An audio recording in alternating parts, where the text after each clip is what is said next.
Good morning, everybody, and welcome to the final day of the July 4th Albany, New York Scrabble Tournament. Matt Canik joined by Charles Reinke once again here for the action, and boy, the last four games of this tournament stand to be very, very interesting. So glad you're tuning in this morning and joining us to watch what is going to be a really awesome race. Charles, it looks like about four horses left in this race. We're going to cut over to the CSW field and take a look at it, but it looks like one of Ben Schoenbrunn, Wellington Jageri, Chris Lipe, or Austin Shin likely going to end up taking this one home. Ben with a one-game lead over Wellington, 1.5 over Chris Lipe.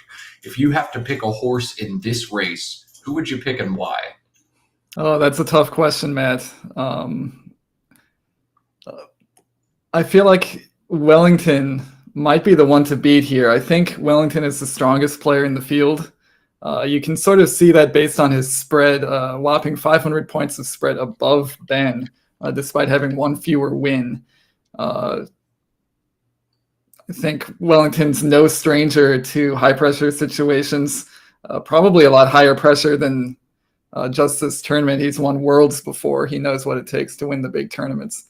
So I like Wellington here, but Ben's won some big tournaments too, so he's no stranger to the pressure either. It's going to be fun to watch. Ben Schoenbrunn winning a big purse last summer here on the Let's Play Scrabble channel as he won Word Cup in an incredibly stacked CSW field. So Ben, no stranger to winning big tournaments on his home turf in the States. We'll see if he's able to do it again. The first matchup we're going to show you features Wellington and Chris Lipe. They were paired in the first round of the day. They are going to be playing for the opportunity to spoil Ben's run of success. So let's cut over to the board. Wellington versus Chris Lipe. The winner is just behind Ben Schoenbrunn and will need to beat him probably twice to win the tournament. The loser may not even get to control their own destiny after this one. Chris bringing out all the bright colors. He's hoping he can bring out all the good tiles from the bag in this one, as Wellington is always such a tough opponent. Let's get to it. Let's play Scrabble here in Albany, New York. Chris Lipe, Wellington Jageri, off to the races. Yeah, I'd say both players are looking very stylish this morning, looking good for the stream, so appreciate you both.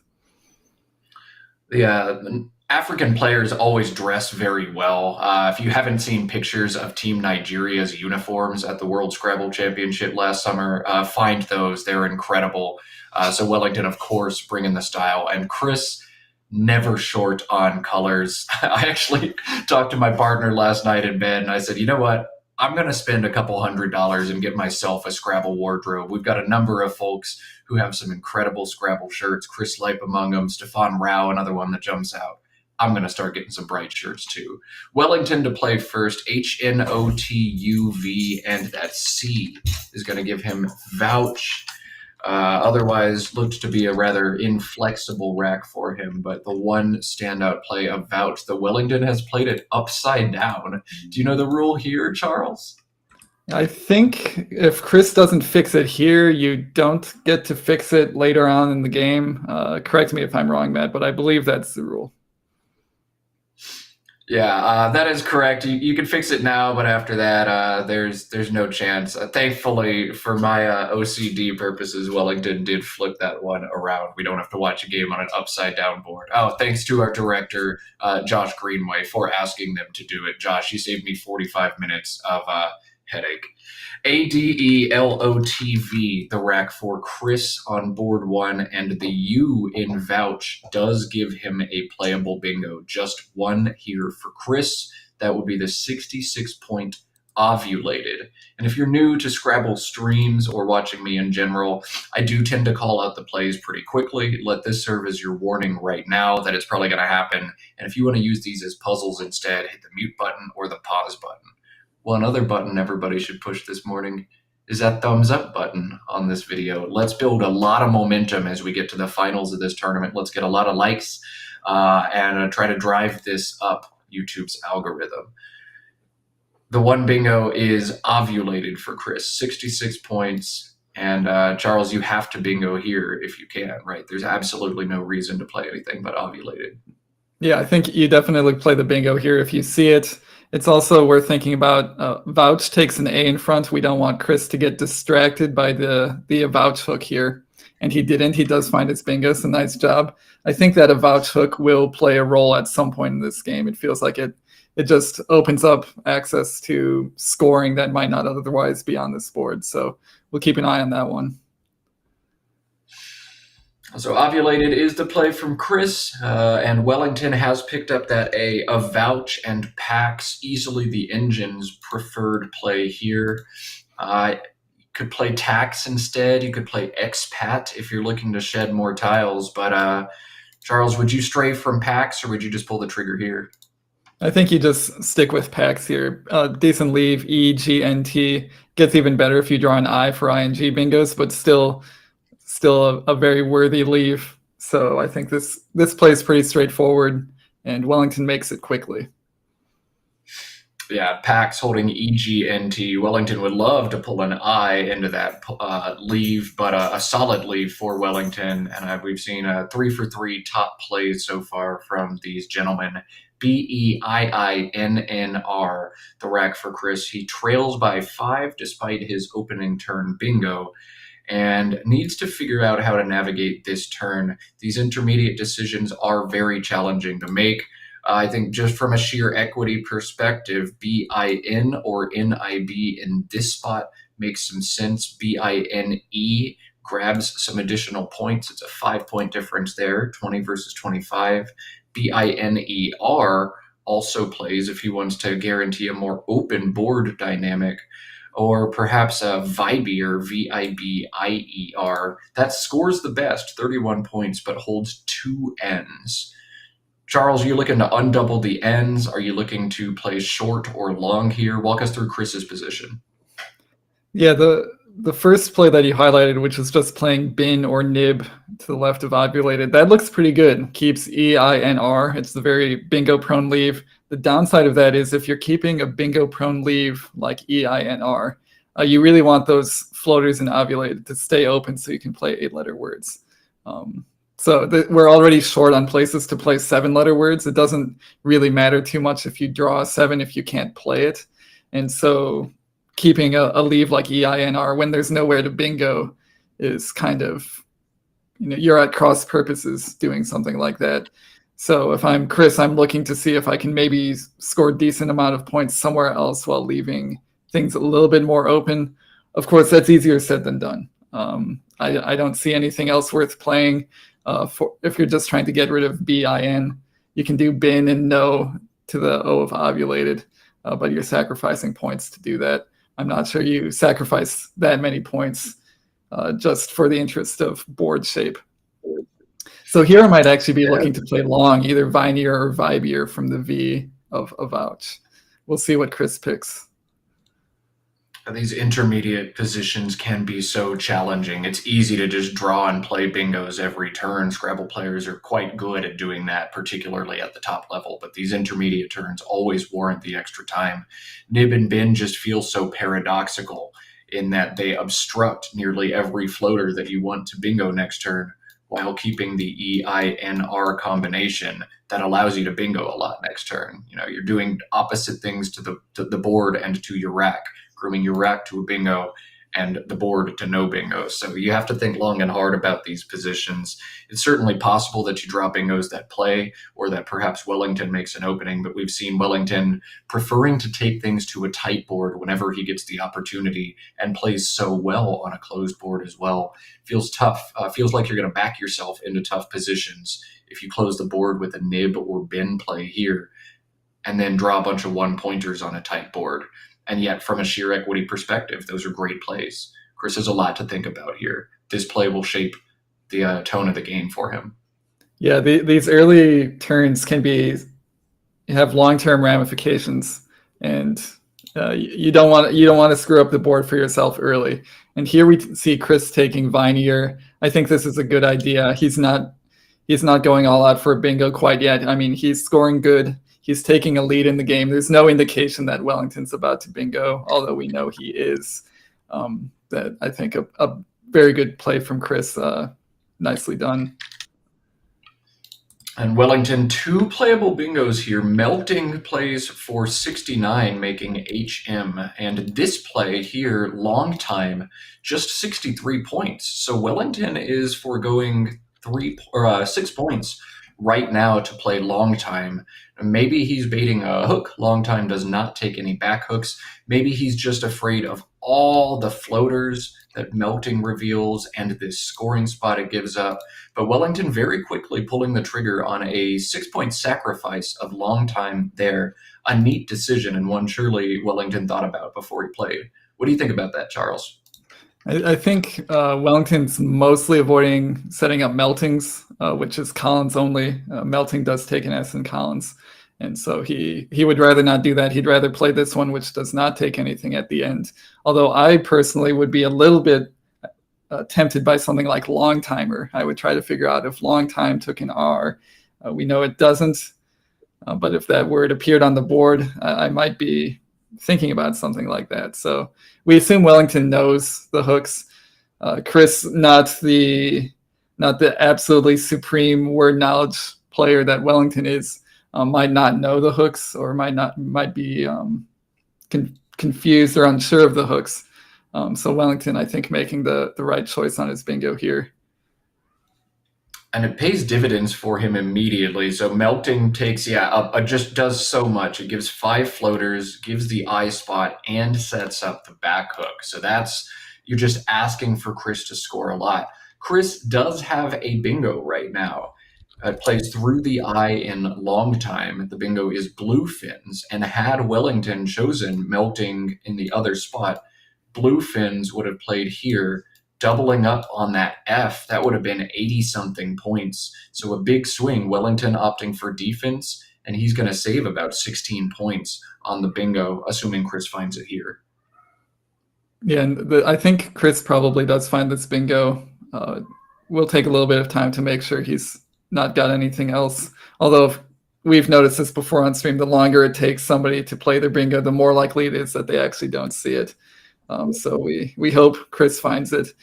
He doesn't have any other really good scoring plays on this turn, but he does have plays that he can make that wouldn't be totally disastrous. So we'll see what he comes up with here. Yeah, bluefin's kind of tough to spot. It barely fits. That eye doesn't necessarily look like where you're going to bingo on this turn, but definitely a word Chris has studied. Chris brought us the Scrabble study program Xerafin, Xerafin. That's a tool that I know has been invaluable to dozens of players, hundreds of players likely. I don't know the exact numbers on that. But a great anagram practice tool. So thank you to Chris for your contribution there. And Chris, for those who don't know him that well, is also the WESPA chair right now. WESPA, the World English Scrabble Players Association. And Chris is the chair of that organization right now. So someone who gives back to the game that has given us so much to him. He's had no success, or no stranger to success either. He's finished second at a world championship before. So certainly deserves to be on this stage, both from a things I do for the game perspective and a work I've put into this game perspective. Yeah, shout out to Chris for doing all that work, for very little fanfare. Just shows how much these players care about the game. I also have to say that Chris probably has the best hair in the game. As a fellow long hair, I am quite jealous of the volume, the length, everything about it. It's perfect. Everything perfect about the hair, but perhaps not everything perfect about the Scrabble right now. I'm not sure he spotted bluefin, and without spotting the bingo, this turn is much more challenging. Chris probably gonna end up having to back into a play of fub. Will set up his S for a back hook, but it's one that's hard to make, and it's one that sets up the S back hook with 3 more unseen S's after Wellington's just drawn 7 fresh tiles. This is a tough turn without the bingo here. Fumble or its anagram Beflum, Beflum, also reasonable options. Bumf plays through the M in long time. There's a lot of options that are all rather tepid here for Chris if he doesn't spot bluefins. and it looks like he will be missing the bingo here. Bump for 22 to play for Chris. A pivotal mistake at this point in the game. Yeah, I think he would really like to find the bingo there. One saving grace is he is setting up his S for possible plays to the triple if he draws some nice scoring letters. So there's a little bit of upside to this play, but still would really like to find the bingo on that turn. It's sort of the same position Chris was in last turn, where your equity play looks to be here, but it also obstructs the floaters while it holds bingo-prone letters in E, L, and S. So it's a tough play, but I think feeling that, hey, if I miss out on a bingo, I'm going to have 40 points here so often makes Chris feel a little bit better there. And he has drawn into a bingo next turn. But we'll shift over to Wellington, Ellrrtyz. Bump allows Wellington some high-scoring plays at the top. Lyre or Tyre allow him to retain the Z and score 30 points this turn. He can also cash the Z with a number of high-scoring plays down in the bottom left of this board, something like ZEL or TREZ. Charles, I know that the Z is very powerful, particularly in Collins' play. Do you think Wellington should score 30 here and hold on to it, or shed it now and try to bingo? I feel like keeping the Z here is the right move. It feels like in Collins games there's always places that materialize for the Z. You basically can't avoid setting up the Z with a lot of your plays. It's just so many two-letter words with the Z. And so if you can score 30 points keeping the Z, I think that's considerably better than scoring 39 while playing the Z, especially something like ZEL next to Vinear. The leave is not very good, whereas the leave after Lyre of ERTZ, we see Wellington making this play, is pretty flexible. It's close to a bingo while also retaining the Z for scoring. So I do like this play a lot from Wellington. Yeah, worst case scenario, TREZ is already there and it's 39, depending on what you draw. I mean, you've got it. Now ZEA, another option for him. That Z is going to yield dividends for Wellington this turn. So I love this play from Wellington, well thought out, and he's going to cash in next turn. Chris AEELNOS has just one playable bingo on this turn. And while we did see him airball on Bluefins, there's no way we see the airball here on Enol Ace. For those unfamiliar with Scrabble, this is what we'd call a baby bingo, all one pointers, all common letters, A's and E's and N's and S's. Every top player knows Enol Ace and the other solution to this rack, low knees. So Chris not going to airball this one at 64 points. He pulls ahead 179 to 164. But Wellington immediately hitting him back with a killer play. AEEGRTZ gives Wellington Zeta, and that is 94 points. 64 for Chris's bingo, 94 for the counter. This accentuates the importance of holding on to the Z last turn. You can do better than 39. How's 94? Great play from Wellington. Yeah, the kind of a nightmare scenario for Chris. He's definitely aware making a play like Enolace, which he's forced to play. It's his only bingo. No reason not to play it. He is aware that there is an outside shot of Wellington having the Z or the J and just completely hammering him on the spot. You just play it and hope it doesn't happen. Sadly for Chris, worst case scenario just became reality, and he is now down by a bingo. Kind of sitting on things that might have some potential, definitely not bingoing this turn. So we'll need one or two turns to sort of get back to a place where he can bingo. Wellington has drawn a 9-letter Pokemon bingo. He's got Greedents through these disconnected EEs. I'm sure he's also got real 9-letter bingos, but I've never seen a playable Pokemon that long before. I had to shout it out. OHO, I think a very straightforward play here for Chris. Can't feel good about getting smacked by Zeta, but you've got to score some points. Leave yourself a bingo-prone leave. EEIS will do that. Oho scores 31. Great play from Chris, but a great draw from Wellington, DEGNRT blank. He is going to be bingoing here. He's going to have to find a 9-letter bingo to do it, but of course, Wellington absolutely within his wheelhouse. The problem is he has a bunch of different 9s in a bunch of different spots, and he's going to have to find the highest scoring one. He's got 9s through ES, 9s through TE, and 9s through the disconnected EE. But the 9s through the TE will score the best, assuming he's able to spot them here. Yeah, very weird situation here. I'm looking at the Quackle analysis. It's very strange when you have a blank and your only playable bingos are 9-letter words. You would expect an 8 or a 7 somewhere on the board. There's no such thing on this board. The places for 7-letter words basically don't exist at this point.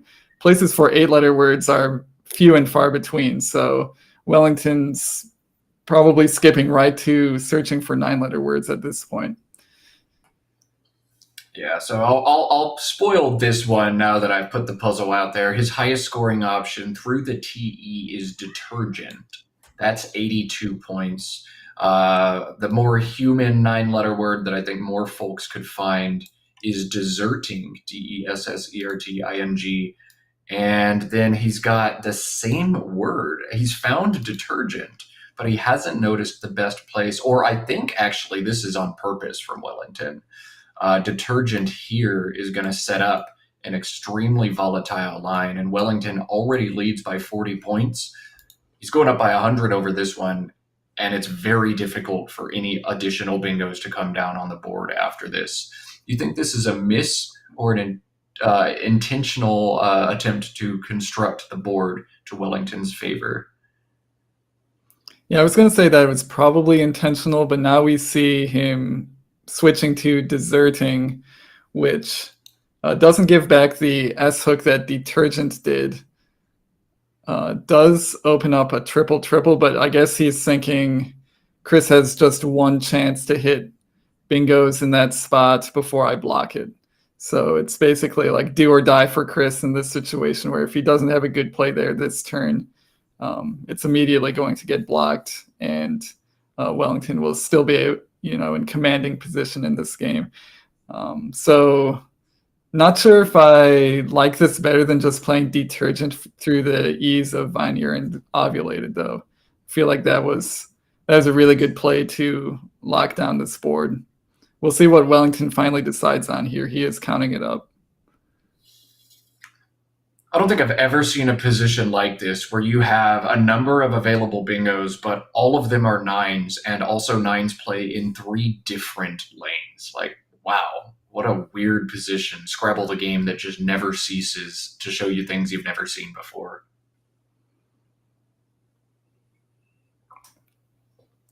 Wellington is really aggravating over this decision. I think he just doesn't like what deserting does to the shape of this board, and he's opting to go back over to detergent here. I think, given his willingness to consider deserting, that he's okay taking points in this situation. Wellington's going to pick it all back up and go back to the drawing board. He's got at least 2 options that he's spotted. He really wants to make sure he optimizes this turn. So Wellington going back to the drawing board. He's taken over 4 minutes on this turn, and he'll take even more time. I like this from Wellington. He's shown he can play fast when he needs to. This is a big turn. Do it right. Yeah, I think he's going back to his tracking and checking, trying to do a little bit of checking to see how dangerous deserting really is. Like looking at the I's and the N's for ING bingos, or A's, E's, and S's for ages bingos. There's a few dangerous things that could happen in that spot, and we're only talking about the triples here. Deserting also opens up floaters for 8-letter words through some of the other letters. Deserting through going horizontal through Vineyard and ovulated doesn't do any of those things, and so he has to decide if it's worth the 12-point sacrifice to be a little bit more defensive here, given that he's already up 48 points, and I think that might be warranted. It's a little bit extreme. That's a lot of points to leave on the table, but board geometry is a real thing, and he would love to have this board be completely shut down. How does it feel to be Chris Lipe in this situation? Wellington flashes 2 separate blank bingos on you and then picks them up, and you just have to sit here. You know you're going to get bingoed on. It's just a matter of which one and when. Not a fun position for him, as Detergent looks like the decision here from Wellington. This is going to be 62 points for him, though again, 82 if he spots this through the TE and plays it there.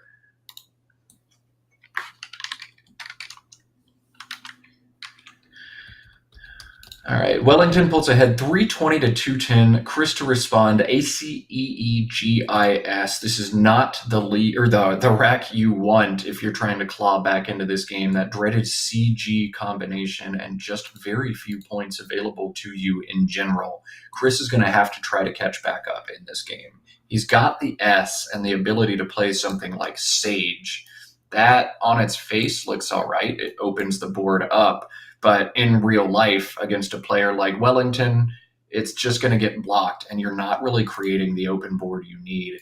I wonder if Chris should make a play like Geared in this instance, Geared, and just try to open up this left side of the board instead. It's tough to spot that play, but it's a really solid play. He's also got SAIC in this spot if he wants to score 40 points right now. Charles, Chris's odds are starting to dry up. What path do you think ensures victory the most often for him? I wonder if something like Gauge from the G of Detergent might be a good play here. Keeps a good leave, puts an E out in space. You hopefully are aiming to hit an 8-letter word to the E. If nothing else, you're forcing Wellington to sacrifice points to block it if that's what he really wants to do. It's really not a useful letter to play through unless you've got a bingo. So like if Wellington wanted to play through the E, he would be scoring 6 or 8 points to do so. That gives you a little bit of time to catch up. So that may be a little bit of an outside shot, but other plays are also kind of outside shots. He could do Geared, but I think Wellington just plays to the G that's now in the triple line, and that spot only stays open for like 1 turn maximum, probably 0 turns. So I think that's a little bit more futile than doing something like Gauge, which has a chance of maybe a higher chance of working out. Then again, I see Chris setting up Saic on his rack. Might just take the points here and worry about opening up the board later. It's going to be a challenge for him, though. I don't see easy ways to get this board open for bingos. Yeah, I think just cash in the points and hope that the bag gives you an option. There are still Hail Marys to be hit, bingos ending in an O or U that come through here. As we've seen, clearly TE can be bingoed through. Wellington had one there earlier. And there are potentials to make plays over here or right here that might open some additional opportunities. So just score some points, try to keep things close, and see if you can find a blank or something awesome. I think this is a good idea from Chris. Back to Wellington, DEJRTUW, his rack after playing the 9-letter Detergent last turn. And almost instantly, Wellington saying, no, you are not going to play down on that triple word. Of course, I'm going to block this. Juried 32 points. What Wellington opts to do here, holds WT and pulls him ahead by over 100. 352 to 290 the score after that play from Wellington. BEEGIPU is the rack that Chris has to try to mount to come back with. One good play in the same spot as Geared, Chris can play the 6-letter PUERED. That's 26.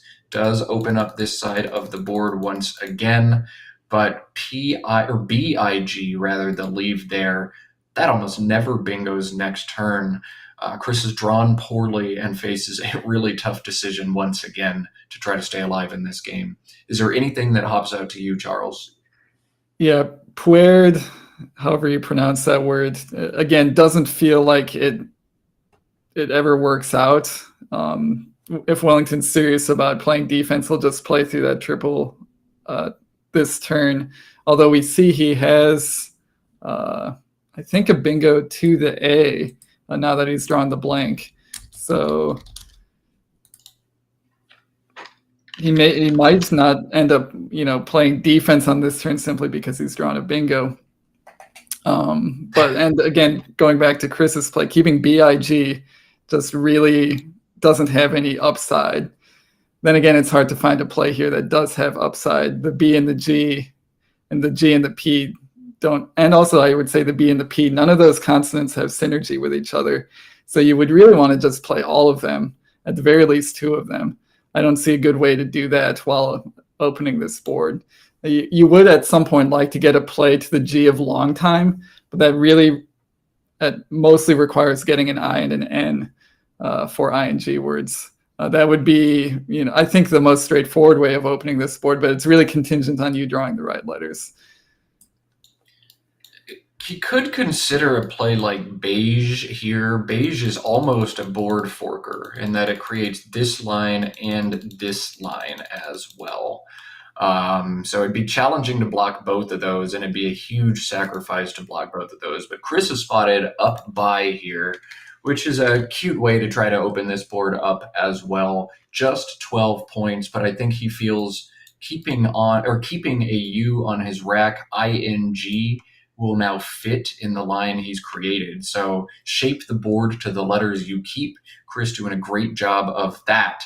And Wellington has drawn swastika down to the A, either bypassing that or is this, this is also valid, isn't it? Okay. Wow. Yeah, I think this is definitely the better bingo in this situation. To block the spot that he just created with juried. Swastika is very stylish, but this scores 19 more points, I believe, and also does better things for the board. So I think this game just ended for Chris. This is way too many points. With this board, it's, I think, impossible to overcome. Wow, Quitos, that blank is an O, 114 points, a killer bingo, and Swastika just 95 was his backup option, an incredible pull, and Wellington wasting no time bringing down the hammer on this one. He now leads by over 200 points, 466 to 262. And I'll point out that while Wellington has a tie, you may think spread doesn't matter for him. Remember that Ben Schonbrun in first place also has a tie. Spread very much matters, and Wellington looking to rack up as many points as he can in this one. He is a runaway train. He's going to hit 500 for sure, and he's going to get a huge win here over Chris Leib. Board, B-O-R-E-D, the play for Chris, 24 points, holds the ing combination. So Chris looks to try to get that bingo, but it's going to be too little, too late, as he's just unable to stop Wellington and his scoring onslaught this game. Yeah, I think good idea from Chris to keep ing available just for a little bit longer, see if he can get something to cut the spread here, but it's not going to be enough. Nothing's going to be enough with this huge deficit. And pulling 2 O's into that EIGN really mucks up that rack. Another frustrating draw for Chris in what's been a rather frustrating game for him. Even when he does something right and plays Enol Ace, he gets hit by the Z for 94. Just feels like he can't do much of anything in this game, but that's what happens. He did have the one big opportunity, the play of Bump, where Chris missed Bluefin. I think really where this game turned in Wellington's favor.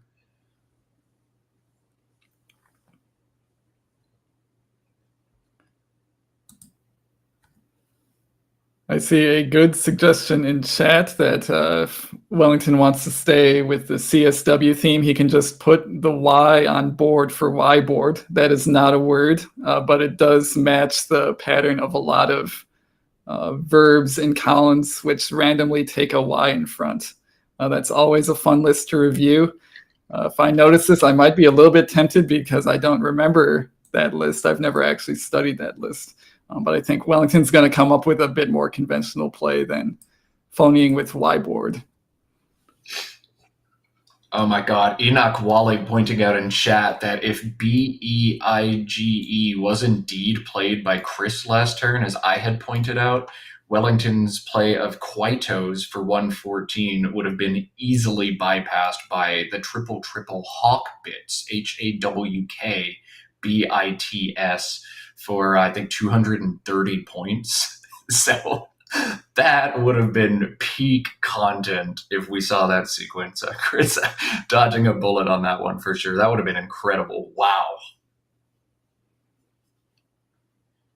Yeah, this would have been a 600 game for sure with something like Hawkbits. I don't want to get ahead of myself, but possibly even a 700 point game with something like that. Who would have thought, like AIKSTW blank? It looks a little bit awkward, that WK combination, and yet that opportunity, or that rag giving Wellington opportunities for 95, 114, and maybe 230 on different parts of the board. Maybe KW's got some synergy I'm unaware of or something. And I'm getting a result now from board 2 in the CSW division. Ben Schoenbrunn, who is in first place, a game ahead of Wellington Jageri, has lost by a massive margin. Austin Shin, playing against Ben Schoenbrunn, scored 715 points. Ben losing by 368 points in that game. A Wellington victory here, combined with the huge Ben Schoenbrunn loss, will put Wellington in first place after this game. Yeah, that is insane. Right as I'm talking about Wellington possibly scoring 700 with Hawkbits, we get word that Austin has legitimately scored 700 points. We don't know what words he played. We assume there's a triple in there somewhere, but that's a little bit spooky. It's crazy. You sit here in the commentary booth and you watch game after game, and it feels like over and over you get these games where I feel like player X couldn't have done anything, and player Y, was always in that player's control from beginning to end. And yet, always at the end of these long events, the cream rises to the top. Wellington about to be in first place. Austin Shin, I think, going to be in second or maybe a half game back. That's not a knock on Ben. He's a great player. But there's something about Scrabble where great players get lapped by world-class players at some point eventually. There seems to be a lot more in your control in this game than people like to think in a one-game iteration like this. But wow, incredible stuff. 715 for Austin when the stakes have never been higher. What a result. We see Chris play, going back to this game, we see Chris play OO, retaining ING for yet another turn. It's going to work out for him here. He did draw the letters he needed, but Wellington getting a very nice score of crew for 37. He did have bingos of his own that did not play on that turn. He had Omris and Semi-Raw, neither of which fit on this board. Ending in G is really the easiest way to bingo here, and Chris is kind of sick of this. He's just going to play this as quick as he can, get this one over with, but finally works out for Chris, and I guess happy to see that. It's too little too late, but it's nice to see the plan from Chris, that sequence up by hold on to the IG combination with several unseen ends. It's nice to see the plan executed and finished by the end of the game. But again, far too little, far too late. The bingo brings Chris to 379, but Wellington at 530. Very comfortable in this game. DA, the last two tiles in the bag for Chris, means he is going out for sure next turn, and Wellington just needs to jettison this Q for as many points as he can. That'll be it for this one. QI, the play we expect from Wellington in the bottom, 38 points, and his scoring assault will stop at 568 for Wellington in a huge game that puts him in sole possession of first place here in Albany, New York. It looks like we had a brief break there for confirmation of scores. Even if a player is losing by 200 points or 150 points, they want to make sure the score is correct. You don't want to just have errors in your scorekeeping. So looks like it's resolved back on Wellington's turn, and he's got QI picked up, so we're going to see this pretty soon.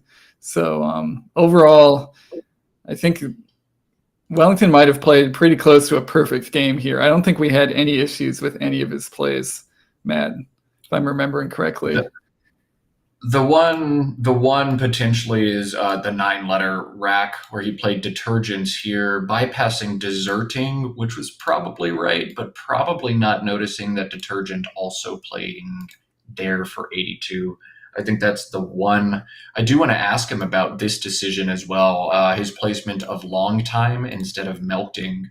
Of course, we saw that it worked out to his advantage immensely in this game, as possibly contributed to the reason Chris missed Bluefin on the next turn.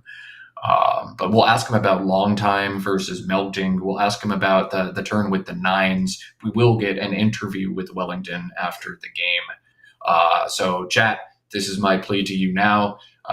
If you have any questions you want to ask Wellington about positions in this game or in general, we'll get him on the headset just as soon as this one's set and done. Chris has spotted his highest scoring outplay of DA for 15. We'll grab the points off of Wellington's rack, 20 points for AFIMS. Final score here on board one, 568 for Wellington, 414 for Chris Leip. What a game. What an event. And now Wellington Jageri in first place with the Ben Schoenbrunn loss on board two. Yeah, nicely done by Wellington. A very well played game. Chris with a few small mistakes, but it really couldn't, at a certain point, really couldn't do much in this game. Is pretty much over after, I wouldn't say after Zeta, but maybe after Quados, it was totally done for. But a valiant effort by Chris, getting some nice bingos down. And yeah, really fun one to watch to start off this morning. 3 more to go before we crown a champion. 568 points, and Wellington made just 11 moves that entire game. It means an average of 51.5 points per turn for Wellington, just putting on an absolute clinic masterclass in Scrabble. This is the July 4th Albany, New York tournament presented by Let's Play Scrabble. There are 3 games left to go. If you have not yet subscribed to the Let's Play Scrabble channel, I recommend you fix that. This channel is run by Josh Greenway. He just puts together all kinds of high-level Scrabble play, whether it's from major tournaments, minor tournaments, one-days, or even casual meetups. If you like watching Scrabble on the internet, there's tons of it here on Let's Play Scrabble. Hit that subscribe button. You won't be disappointed. I'm not even paid to say this or asked to say this. I just say it anyway because you should do it. I love watching Scrabble. Make sure we hit the thumbs up button on this video as well. We've got 3 more games and the finals coming up, so we want to drive the momentum. Let's shift focus over to the man who just scored 568 points, Wellington Jageri. Wellington, congratulations on a huge win at this late stage in the tournament. That was a wonderful display to watch. What are your initial thoughts on that game?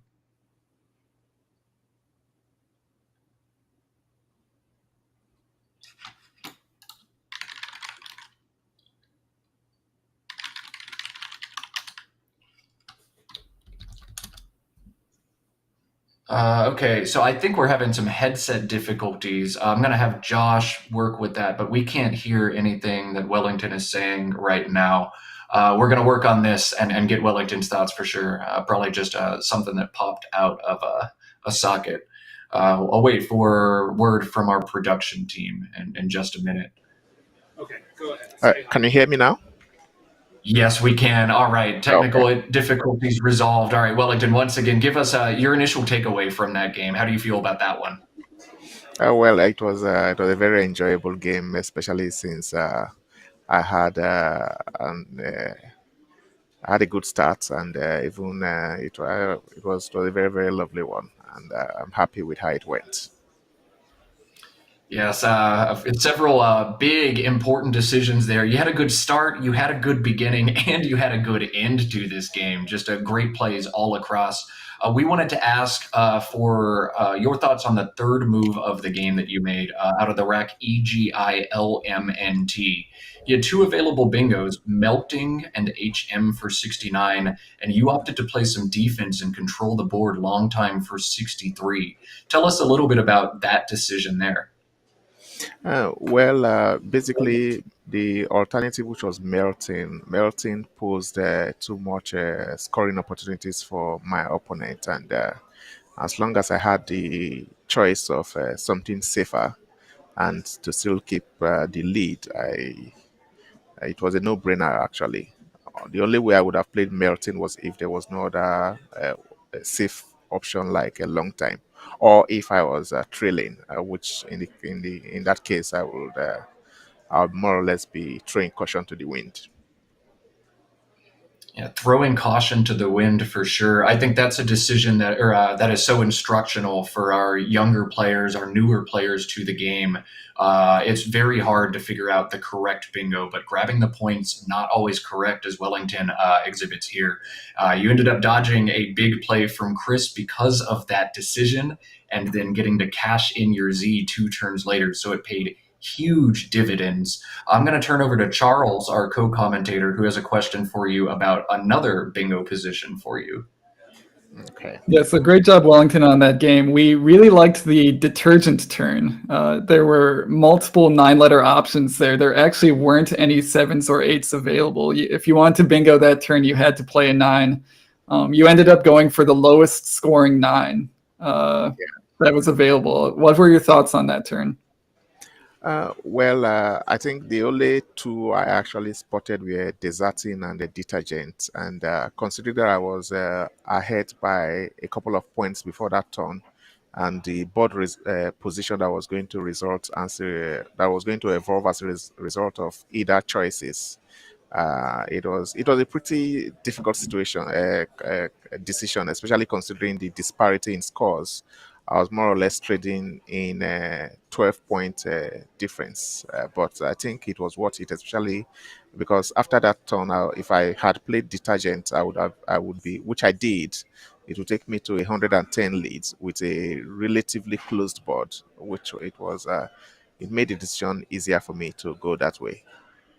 Yeah, we liked your thinking there, especially after detergent. The board is very shut down, really very few places for Chris to bingo. And so I think it really worked out for you. You did actually have one other 9-letter word that was worth more than either of those plays, and it was detergent, the same word, through the T and the E of Zeta and Enolace. Yeah. I didn't see that. If I had seen that, I probably still would have gone with the option that I went with, because that would place it would place an easy S hook at the bottom of the board, which I probably still wouldn't have played it. I think I would still have gone with the option that I went with.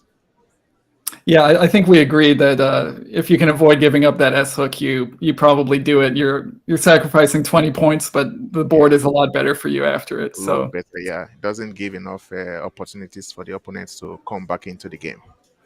yeah, we agree. Nicely done spotting those words. Yeah. Yes. Putting on a master class in how to shape the board to your advantage when you've got a small lead.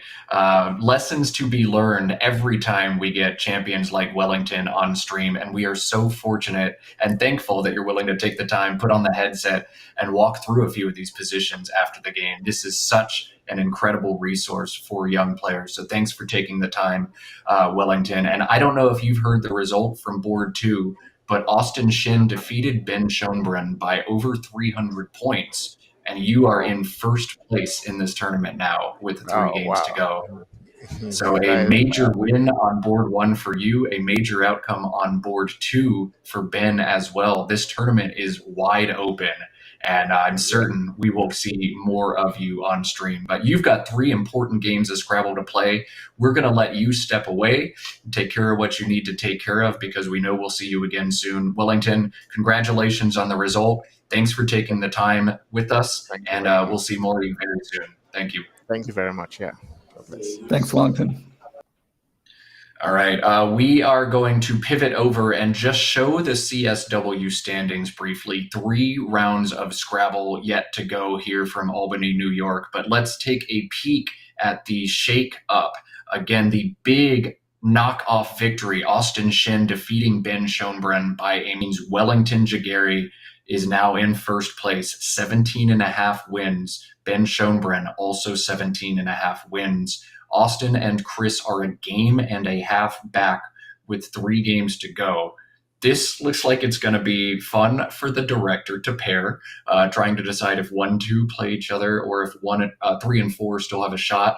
I'm going to exit from these conversations because people have very strong opinions one way or the other. But pairings, we'll figure those out soon. We'll find the most enticing matchup for you and bring it in just a few minutes. We're going to take a brief pause while we figure all of this out. Might be 5 or 10 minutes, but don't go anywhere. 3 games of Scrabble to go. Wellington and Ben Schoenbrunn tied at record atop the standings. This is going to be so fun to watch. We'll be back in just a few minutes here at Let's Play Scrabble. You don't go anywhere.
Muted, Matt.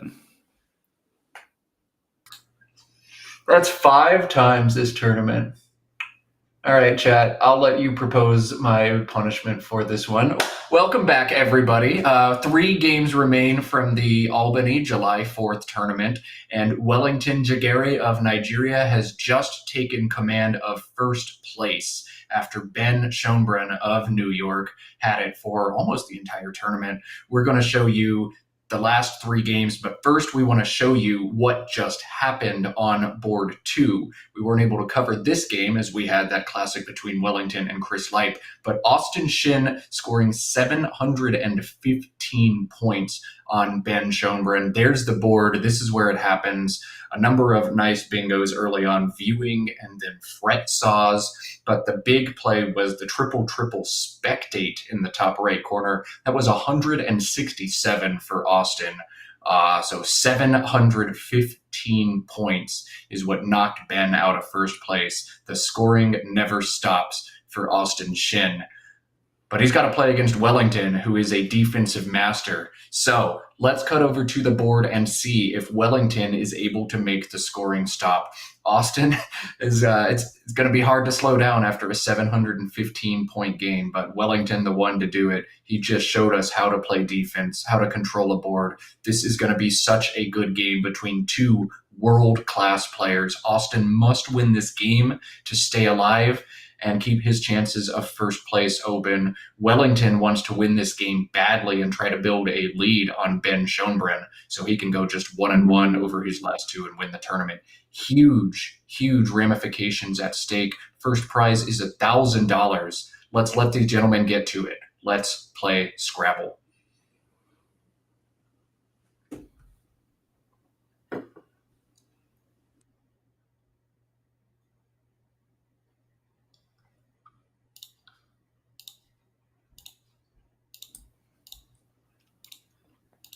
Austin to play first. He's found the Q on his opening rack, but a D and an I and an A to go with it. ADDEINQ, the full rack, and I expect Cod D is going to be the play almost right away. QI deserves a little bit of consideration here, as he would hold the N for the back hook, but it would also hold on to double Ds. Charles, you think you've got to do Cod D here over just QI, right?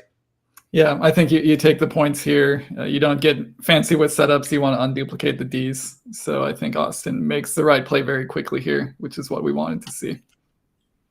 Cod D, 28 points. And there is going to be an available bingo for Wellington. Every floater you give, as I've said multiple times on stream, increases the odds that your opponent will have an 8-letter bingo on the first turn, and that's what's happened here. Wellington already with the 7-letter tracery now also has the 8-letter retiracy, RETIRACY. His highest scoring option, 67 points, and Wellington's putting it down here. Yeah, so nicely spotted by Wellington. Again, a very quick play. We see Austin has drawn the 7-letter word Bavined, BAVINED, but it's not going to go down after retiracy. And I don't believe this rack makes any 8-letter words. So Austin will have to figure out something else on this turn. Yeah, this looks to be a challenging position for Austin now. He doesn't need to sweat the score. He only trails by 39, and the game is so young, but he needs to try to muck through this BV combination. VIBEY plays to the Y in retiracy. That'll shed both of them, score 26 points, hold AND with these nice floaters to go along with it. That seems to be a solid play, but he can score more points on this turn. Options of VAINER for 31. That's a great play as well. Or BAVIN, another way to shed the BV combination together. That's 24. Charles, do you like one of these plays? Perhaps something different altogether? How would you approach this turn? Yeah, after I got done mourning my unplayable 7-letter word, which it looks like Austin is still in the mourning stage. He's got it set up. Once I got done mourning, I would be thinking, these letters are pretty good for bingos other than the V and the B. So any play I make, I want to play off probably both the B and the V. To do that, you're going to have to play off some other letters as well. But B and the V, at least to start, are going to be the letters I want to play off. And something like Bavin underneath QADI, which we see Austin make that decision relatively quickly, keeps ED a two-tile combo with a lot of synergy. There's a bunch of floaters to play through now, so it feels like Austin is thinking he wants to get an 8-letter word at some point in the near future. So I do like this play. And holding on to that E allows him to bingo pretty frequently next turn. Perhaps that's some of the rationale. And yeah, just keeping 2 separate quadrants of the board. We've seen Wellington likes to keep things closed. Austin doesn't want to be closed in. He wants to score 600 this game and every game, or maybe 700 like he did last round. ENOOPU blank the rack for Wellington, and he looks to respond to his opening turn bingo with a second bingo here. He can bingo on this turn, just one option that scores 70 points and is a little tough to spot.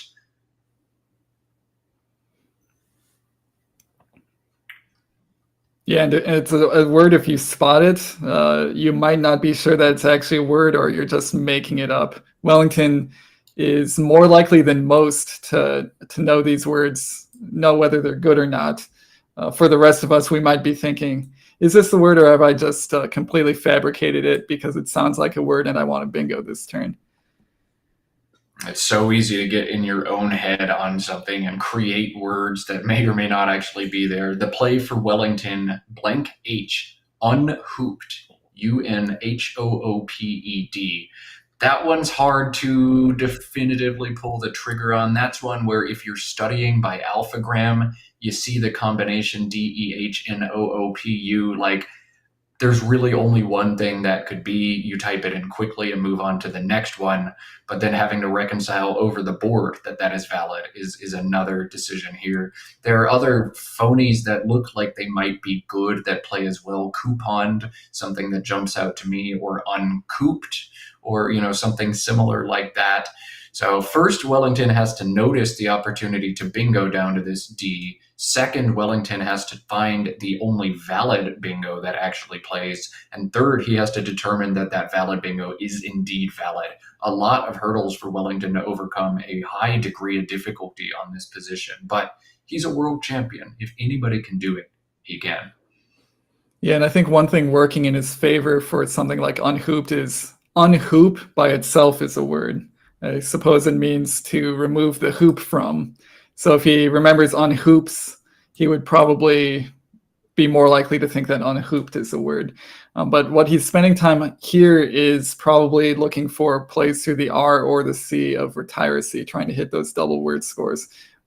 We keep saying this, but we're up here in the commentary booth. We've got engines, we've got anagrammers, we've got tools at our disposal to let us know what the playable bingos are. Wellington needs to do all that work for himself. And these are promising letters. With that R just floating in the double-double line, he's going to spend some time making sure he doesn't have something really good there. If Wellington does not spot the bingo here, this turn gets much harder for him as all of his options are meh. But we see Wellington reaching over and designating a blank. There's only one reason he does that. He spotted a bingo here. Oh, no. No, that was not a blank designation, or maybe it was.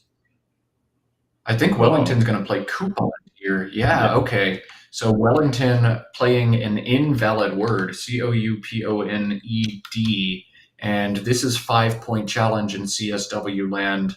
I don't see a hold from Austin. I think Wellington's just gotten away with one here. So weird note on this phony, couponing is a word, but there is no coupon. I think couponing is the practice of clipping coupons from magazines or newspapers. But it's only couponing. There's no coupons. This is phony. But Wellington has drawn his tiles. So Austin lets this phony go. Maybe he's mostly focused on the fact that he does have a 9-letter word set up on his rack. I think he's getting ready to play it, of Celadangs, through the A and the N of Coddy and Bavin. But yeah, really weird turn of events here. We don't usually see phonies from either of these players, much less accepted phonies. This is assuming this stays on the board, and it's possible that Wellington's drawn provisional tiles and is on hold right now. But assuming this stays on the board, we've seen 2 phony bingos get by 2 world champions. Is that right? Or Austin, I think, has he won the Worlds, or has he just won a bunch of other stuff? He's won a bunch of UK and US nationals. I'm not sure about the Worlds for him. All right. Coupon just seems like it should be a word. I can't believe it's not in either lexicon. That's incredible. But Austin has 2 bingos on this turn, the 9 letters Celadangs and also Gladness through the N in coupon. He opts to flex and play the 9 here after accepting Wellington's phony bingo. Crazy sequence of events here, not something we're used to seeing at this high a level, but everybody in competitive Scrabble, as inhuman as they seem at times, has their human moments, except the man, the myth, the legend, the Nigel Richards, who is not here today. Wellington leads by 20 and finds the second blank after getting away with the phony last turn, APTTWY blank. He's going to score well this turn and retain a blank, but it doesn't look like there are options that really clean up all of these clunky consonants at the same time. You'd like to play TPW all together and score. That play does not exist. So I think we're going to end up seeing whatever stacking type play from Wellington, TAW, YAW, or WAY in one of those spots is what I expect to see. But do you see anything else here, Charles? Yeah, I think a stacking play on top of coupon makes a lot of sense here. If he plays something like TAW, TAW, keeps PTY blank, which, while not having any conventional vowels, does have the Y, and those letters have some really nice synergy, especially with the, I would say, the open A of Bavin to bingo through. It feels like a nice set of letters to keep while also scoring well.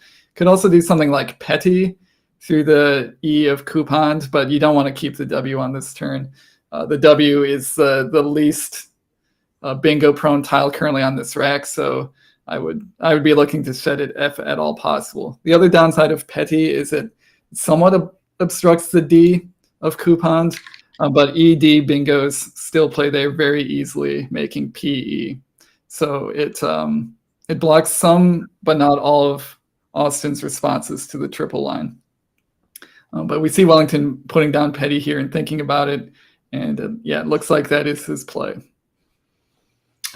Wellington, we've seen him do this a number of times, puts down the word but doesn't hit the clock yet, thinks about it, looks at the board geography, reevaluates whether he wants to make this decision. But Wellington, although he tends to play closed, I feel like with a blank in hand, just stands to benefit from this line so much. And with the deficit Austin has, I don't think Austin blocks it too often there. He wants to keep that open for himself. So Wellington rolling the dice and saying, I think I'm going to beat you here. If I can thwack another 90-pointer on you, there's no way you're catching back up.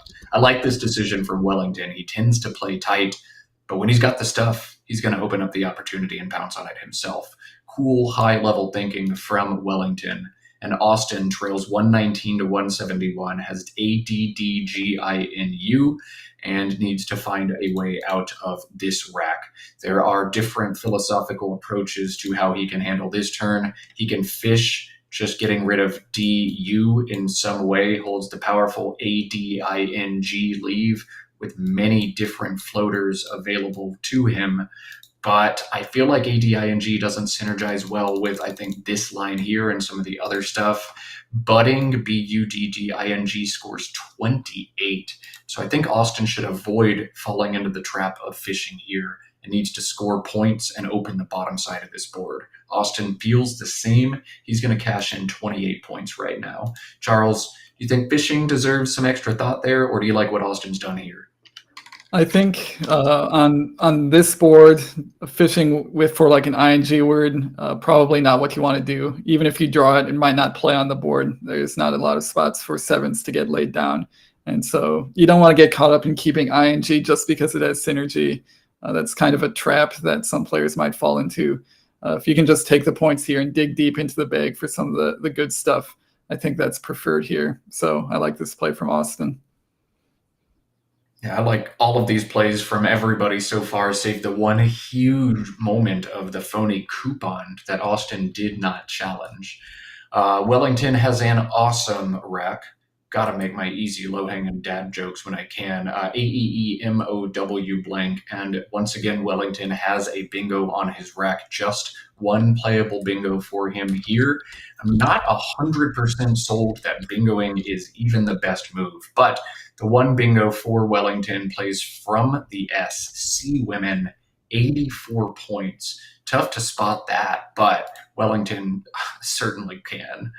Aside from that, I think the one other play that maybe should be considered here is this play of Aweto.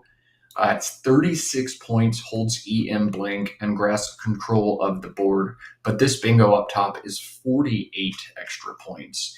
Passing bingos is sometimes correct, especially when you hold a blank, but 48 points, likely too big a sacrifice. And Wellington going to continue his scoring assault with another bingo. C women, 84 from Wellington. He leads by over 100 now. AEELLS for Austin. Go for it, Charles. Yeah, nice find of his only bingo for Wellington. I was a little bit concerned he had meadowed set up on his rack, which would have been another phony that he played to the D of coupon. That would have been awesome to play two phonies in a game at the top of this division.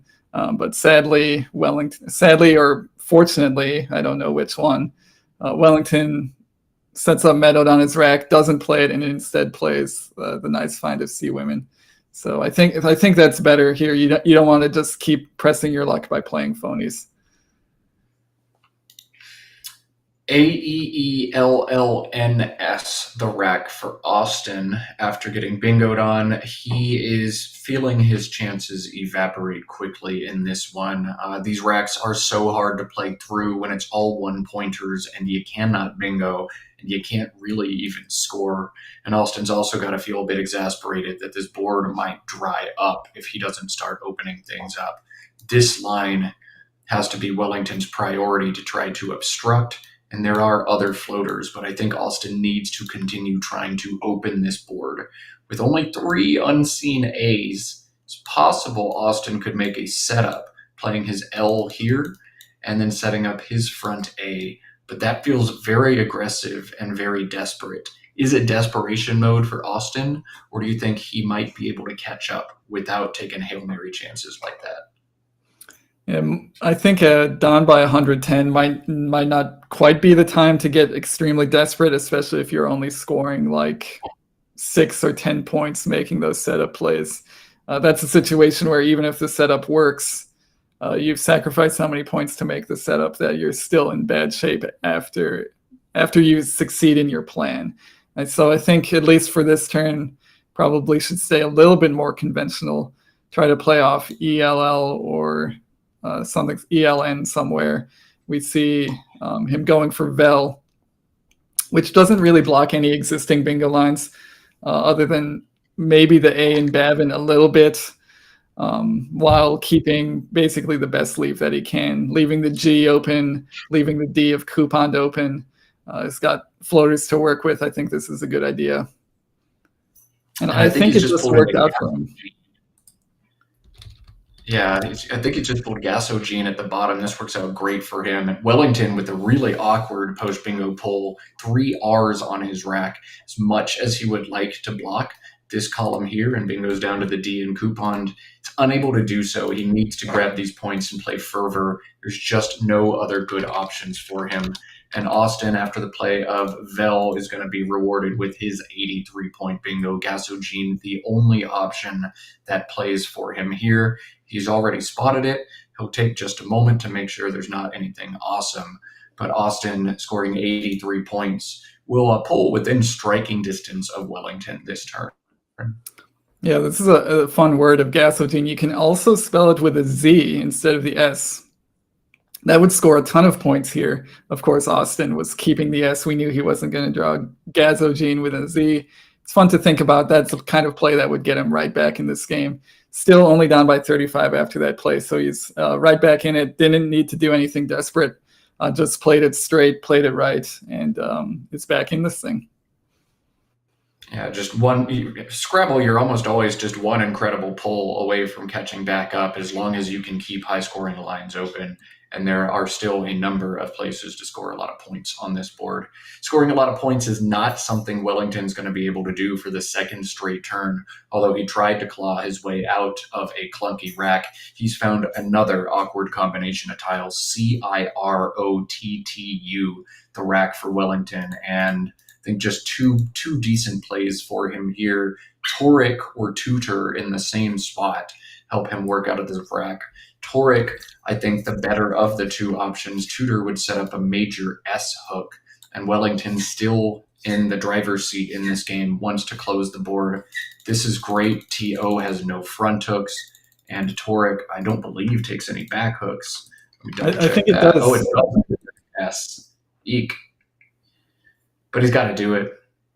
Yeah, the other reason this is better is you can no longer play on top of the C in Toric to hit that triple word score. So really the S hook is the only consideration here, and Wellington's probably thinking he wants to play to the D of coupon, if at all possible, next turn, just to remove that spot once and for all. That would also have the side effect of mostly blocking Torics.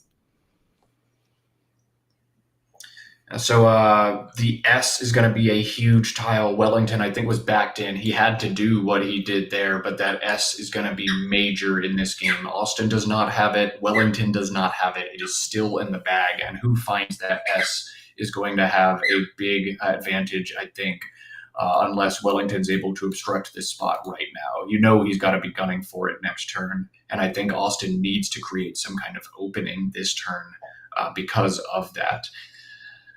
Curious to see how Austin crawls back into this game. AHIKORT, we know he's brilliant, and we know he can give himself a fighting chance. He can score points right now. KHADI is 43 points. TAIKO in this spot is 38 points. So a lot of ways for Austin to score, but he may feel he needs a bingo to catch back up in this game, or he may feel that if he catches Wellington with an awkward combination or two in a pretty nasty pool full of I's and U's and W's, maybe he can just catch up by scoring a lot of points here. Charles, do you think it's bingo or die time for Austin, or do you think scoring points here should be the MO? It's really hard to say. These are tough decisions for any player. Given that Austin is not especially bingo prone at the moment, again, nowhere to really play 7-letter words, very few places to play 8-letter words, unless you have an S or an E for ED bingos.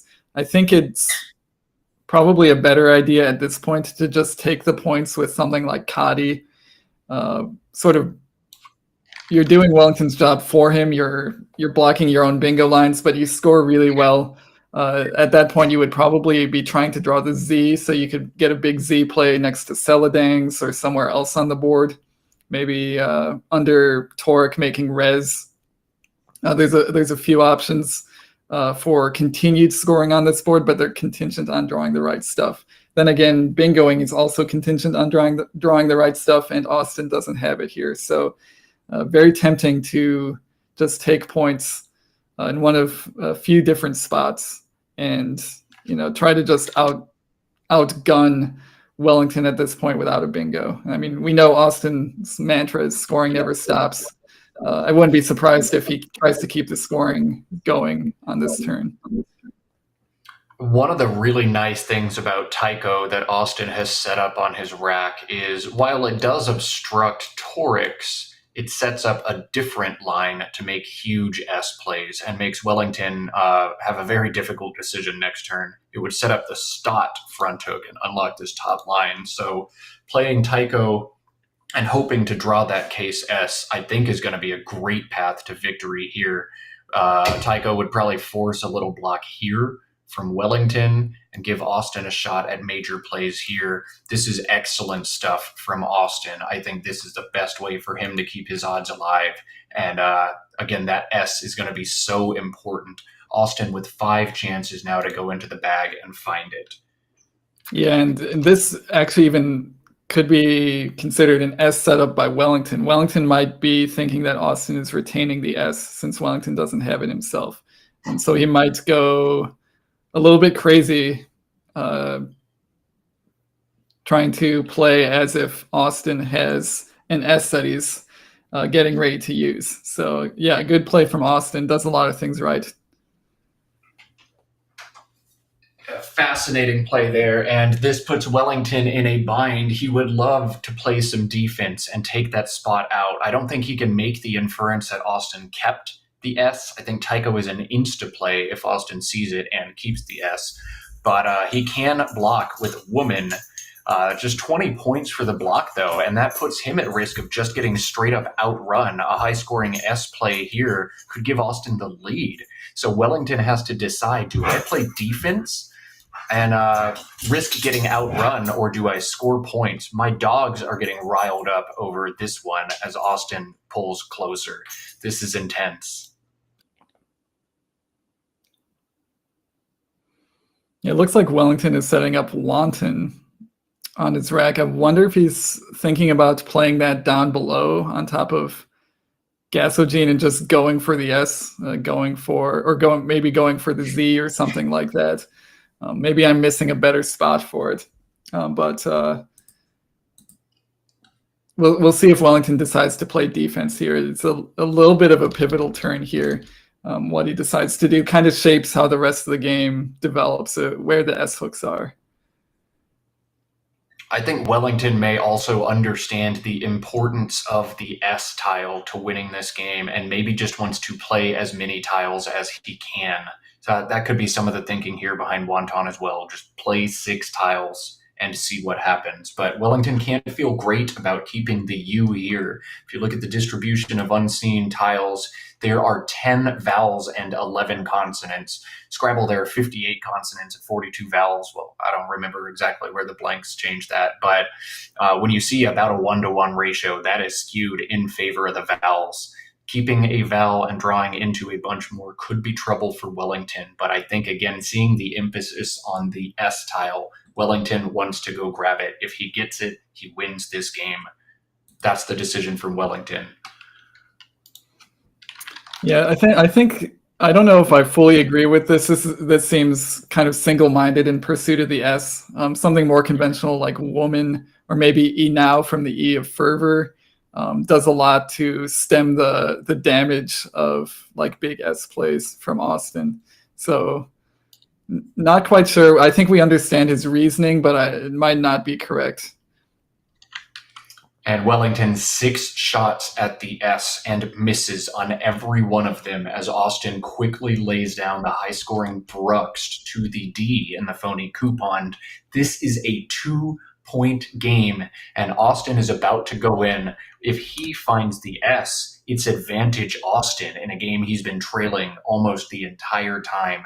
Does he draw the S? Yes, he does. There it is. Films and stopped. A huge threat for Austin at the top of this game.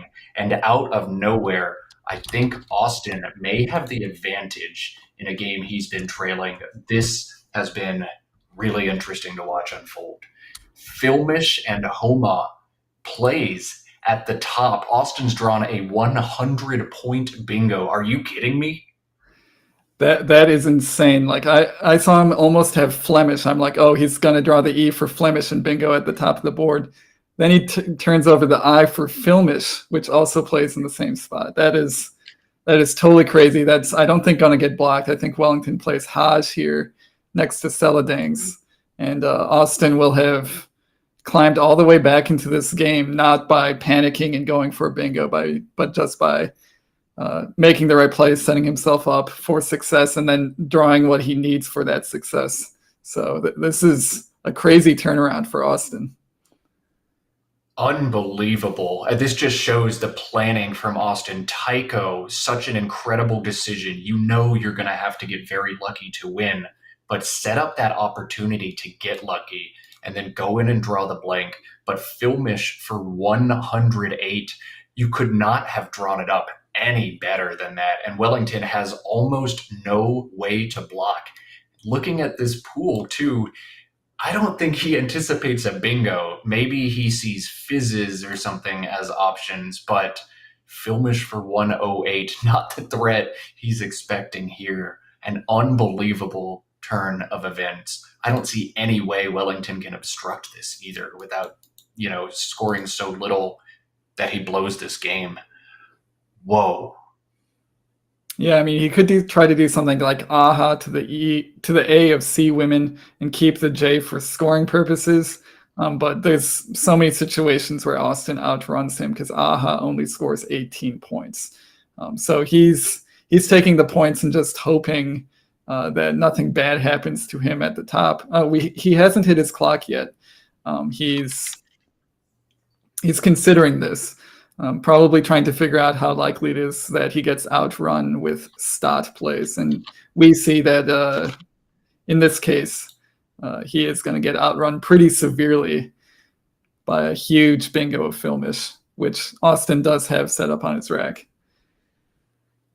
Now, Austin has a tough decision to make here. Filmish is obviously the best play, but is he 100% sure that this is good? And does he have to be 100% sure that this is good?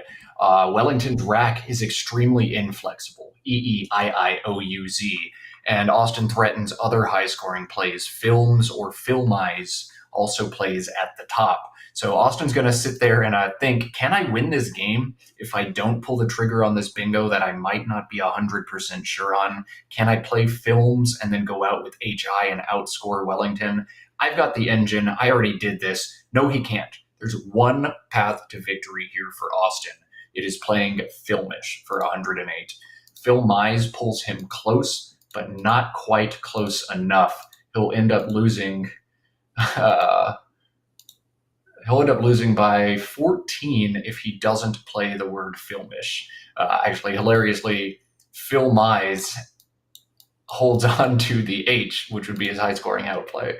But only Filmish wins the game for Austin here, and I think he's going to think a little bit longer. He set it up right away. Now you see him looking at fish. Can I play fish and go out with IML? He's going to come to the conclusion that he must try this bingo, and he's going to come to the very happy conclusion that this bingo is good when Wellington challenges it.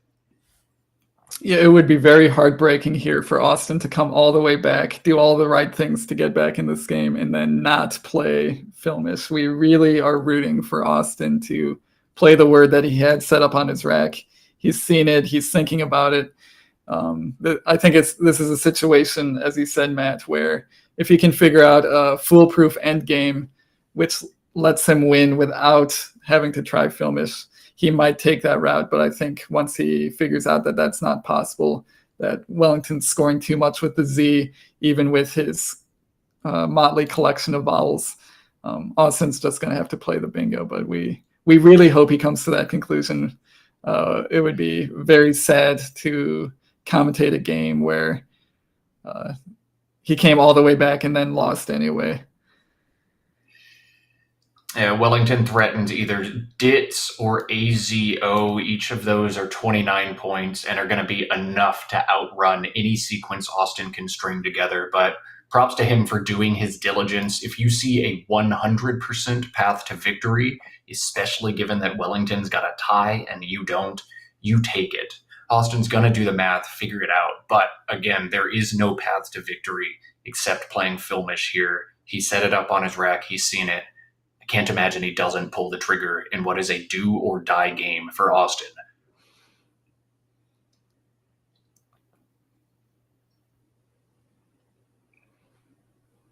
What a position for Wellington here as well. He's got it tracked. He knows that Austin has Filmish on his rack, and he just has to sit there with the ultimate poker face. If he slumps over or indicates that this game is over, he gives Austin a valuable tell. So he needs to sit there and look very confident, look like trying to convince Austin that Filmish is no good. What a tough position for him to be in. He's got to remain stoic here. Yeah, in situations like this where I know that if my opponent finds their out bingo, they're going to win, I start figuring out endgame sequences. I start pretending that there is no bingo and that I need to do a bunch of complicated math to figure out what the best endgame for me will be. And my hope in doing that is that I throw my opponent off the scent. They think, why would Charles be calculating endgame sequences if I have an out bingo? So I must not have an out bingo. So I guess if I was Wellington here, I would be doing a bunch of scribbling on my score sheet, crossing things out, writing words all over the place, looking at various parts of the board, counting things sort of semi out loud by whispering to myself. I'd be doing all of the things necessary to make Austin think that this is not a word. I just can't get over how incredible this comeback has been for Austin. You're going to get double blanked by a former world champion. He was trailing at one point 281 to 161. And since that point, scored 83, 38, 46, 37, and then picked up this 108-point bingo to come exploding ahead. And in a game where he trailed by 120, he should win by about 100 if he plays Filmish here. Incredible stuff from Austin. Yeah, that would be a huge win for the standings. You can see the gulf in spreads is 900 points. So this makes a little bit of headway there, but Austin really needed this win. We should say really needs this win. He hasn't committed to the win yet. He still has 7.5 minutes to think things through, but we've said it before. Every minute that passes where somebody doesn't play a bingo, it's more and more likely that they're not going to play the bingo. In this case, I think it's a little bit different. Austin is just doing all of the endgame scenarios in his head. But if he was really 100% sure of it, he would have played it very quickly. So getting a little bit antsy here. We really hope Austin makes the right play. Scrabble is the ultimate game that can make a person mad, with all the weird suffixes and afflections of words and complicating things, as everybody's an English speaker. So you can logically put suffixes and prefixes on anything. Film-ish just looks weird. Film-like, film-ish, is it one of those? Is it both of those? Is it neither? And you have to memorize this hundreds and hundreds of times for every noun you can think of. Dilemma, thy name is Scrabble. It's so hard to talk yourself into or out of these words. And in a situation as pivotal as this, you hate to draw a rack like this or a word like this in this instance. It's a tough decision for Austin to make. Again, kudos to him. Take your time. Try to find 100% victory that doesn't make you play Filmish. But, spicy situation in a spicy game. Yeah, and Wellington just has to sit there. I don't think he's moved in the past 5 minutes. I think he got into that position. He's just sitting there. No tells, nothing. Just total stoicism from his end. Total stoicism as he stares down the barrel of a loaded 108-point gun on Austin's rack. He's just got to remain focused. You can't give your opponent any information. Or perhaps you try to deceive them here, frantically trying to calculate different endgame sequences. There's nothing frantic about Wellington or the way he plays Scrabble, though. He's so cold, stoic, and calculating over the board. And you just stick to your guns. You be exactly the same player in this instance that you are in any other instance. Don't give any information to Austin. I wonder if Wellington is sure on this word. I bet he is. Yeah, he just yawned, so maybe some boredom is setting in where he just really wants Austin to play Filmish. Of course, it is early in the morning still, so the yawn could be for any number of reasons. But I totally agree with you, Matt. In this situation, you just stay cool. You don't try to do any tricks or mind games. You sit there. You look at the board. You're deep in thought here. You don't give anything away.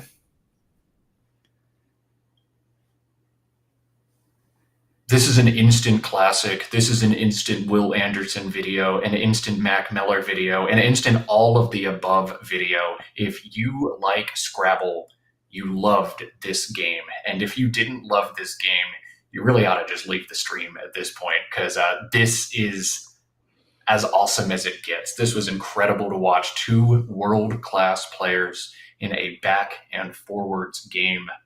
Are you not entertained? Yeah, there are lots of good plays from both sides. We got the phony that snuck in, that went undetected. This game really had it all. Assuming that Austin actually does play Filmish, which he is now back to having set up on his rack. I think he's come to the conclusion there are no other paths. I can't play fish and win. I can't play films and go out. Wellington can just score enough with the Z. I must play Filmish here. Yeah, I really hope he's not thinking of like Millfish or something like that. It looks like he's going to play it. So we know this is good. Good job by Austin. He's going to take this game. 108 points. Wellington, you have to challenge, even if you're 99.9% sure. You see the smile on his face. I knew it was coming, and here it comes. We're going to go up to the computer. I wish you could record this moment forever. The tension right here as they're at the screen. Austin has to be so nervous right now if he's not 100% sure. Watch his face on challenge cam when this comes up green.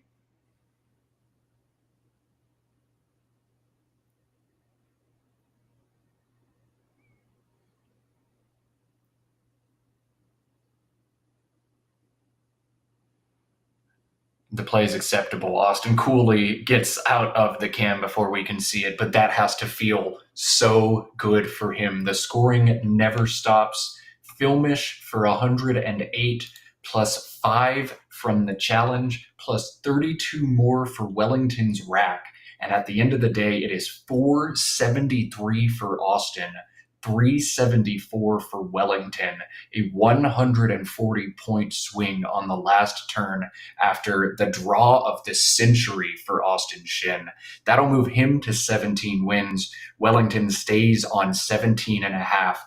And with 2 games to play in Albany, New York, it is anybody's tournament. Excuse me, it's plus 10 on the challenge, not plus 5. There were 2 words challenge there. 478, 374, the final on this one. Thanks to everybody for keeping me accountable. Charles, I've been talking a lot. That was spicy. Say something so I can catch my breath for a minute. Yeah, that was spicy. Spicy is a very good word to use in this situation. I think when Austin sat down after the challenge, he saw a big exhalation of breath. I think that was a very tense 6 minutes for Austin trying to figure all that out. And I think he's still, trying to recover. He's leaning back in his chair. He can barely see straight. His heart's pounding. He's close to having some kind of medical incident. Get the defibrillators ready. I think Austin might be having a heart attack, but he pulls it out. He finally plays Filmish after so much suspense, so much tension, and he takes a really big win in a very important game. So well done to both players, especially well done to Austin for taking the win. And I feel like we all need to take a little break, a few deep breaths here, and collect ourselves after having to watch something so awesome.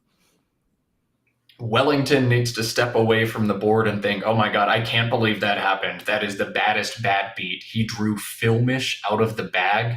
Are you serious?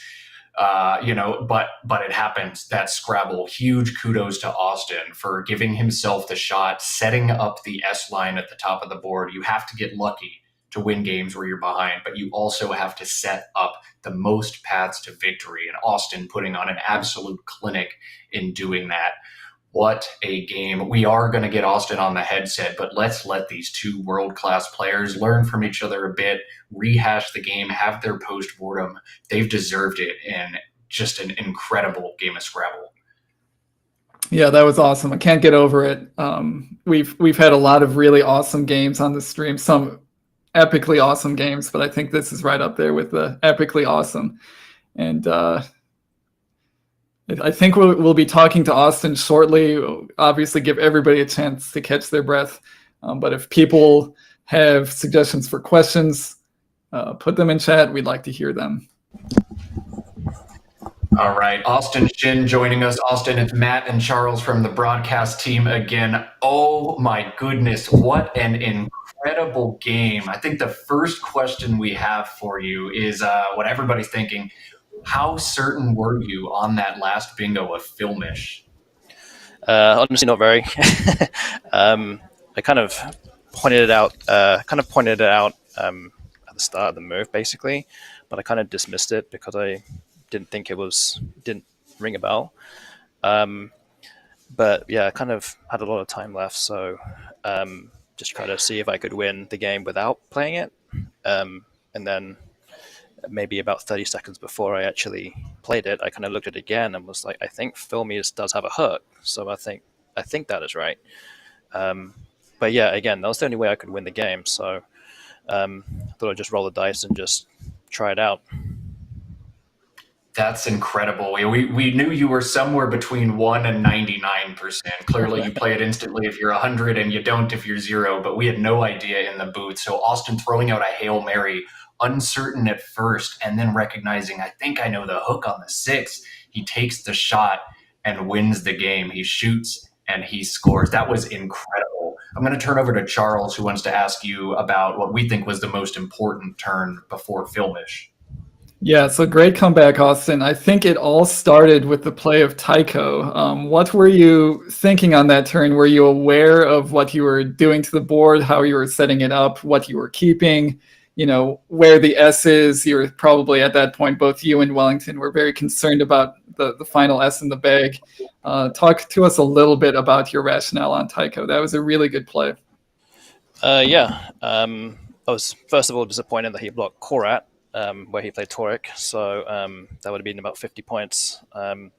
Yeah, I saw Reinke first, R-A-I-K, making TOR, and was like, well, the board is going to get shut down pretty quickly, knowing Wellington, so I played, well, I was actually going to play it, and then I realized, wait a minute, if I can try and force an opening with the ass, then maybe I might have a shot at just kind of at least giving him one more thing to think about. And then I thought, well, maybe I could play Tycho.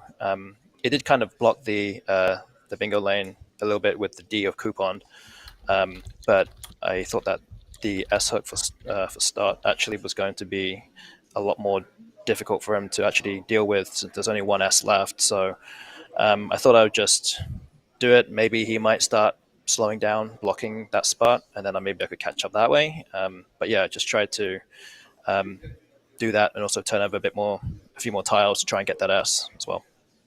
Yeah, they're all really good thinking, and I think we were thinking all of the same things when we saw that come down. We were just, in awe that it did all the things you needed to stay in that game. Maybe you induce Wellington into getting desperate, trying to score a few points to block, and then you just come back naturally by drawing the Z or the J or something else like that. So a really nice turn, and it really worked out for you.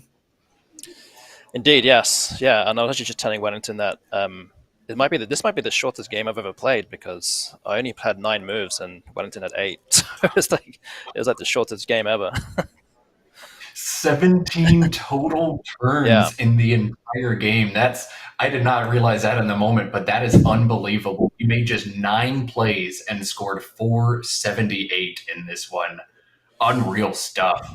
I am going to do a question from chat, and I'm hesitant to do this one as a commentator. I don't like to say these kinds of things, but do you see the phony on this board?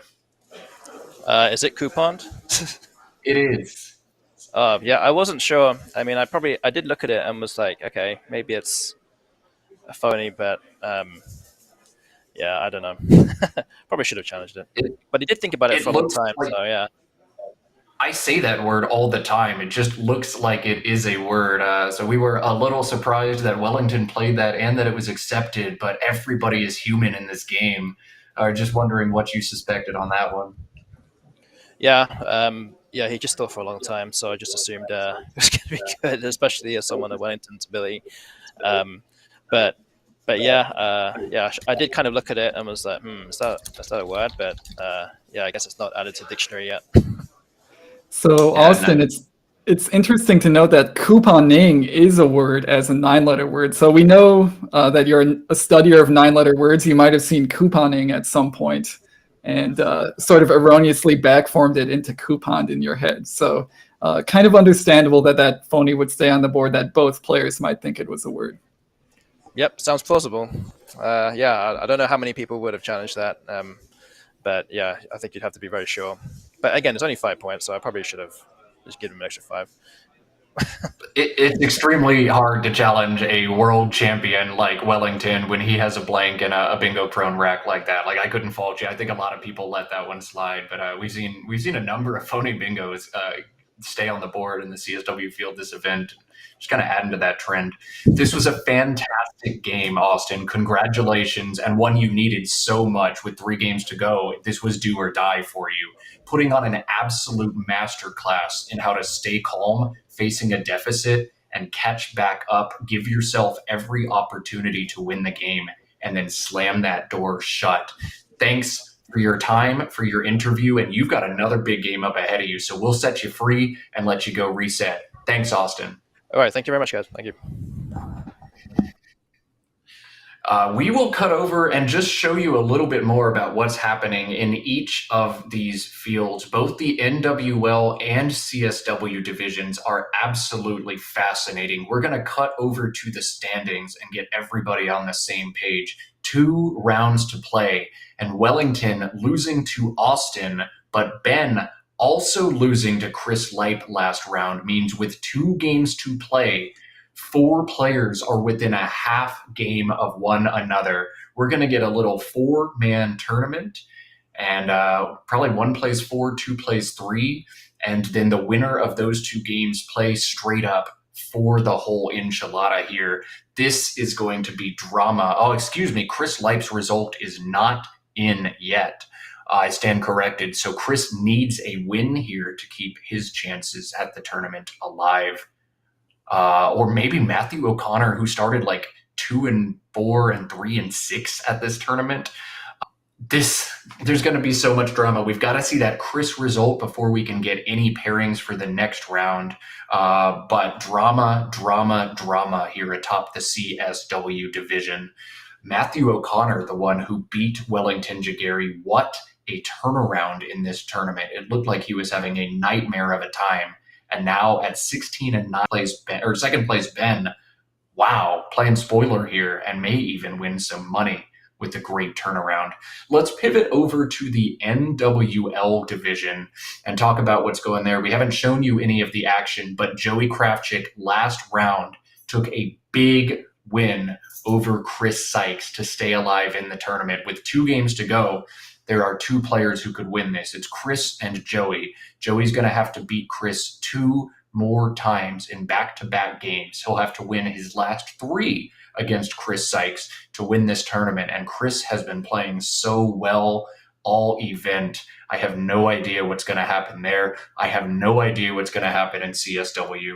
This is going to be so cool. But I'm getting word from production that we are going to stick with CSW play for the duration of play today, given there's so much drama. Given there's 4 players who can win with 2 games to go. We're going to show you those games and watch these gents play for a chance at $1,000.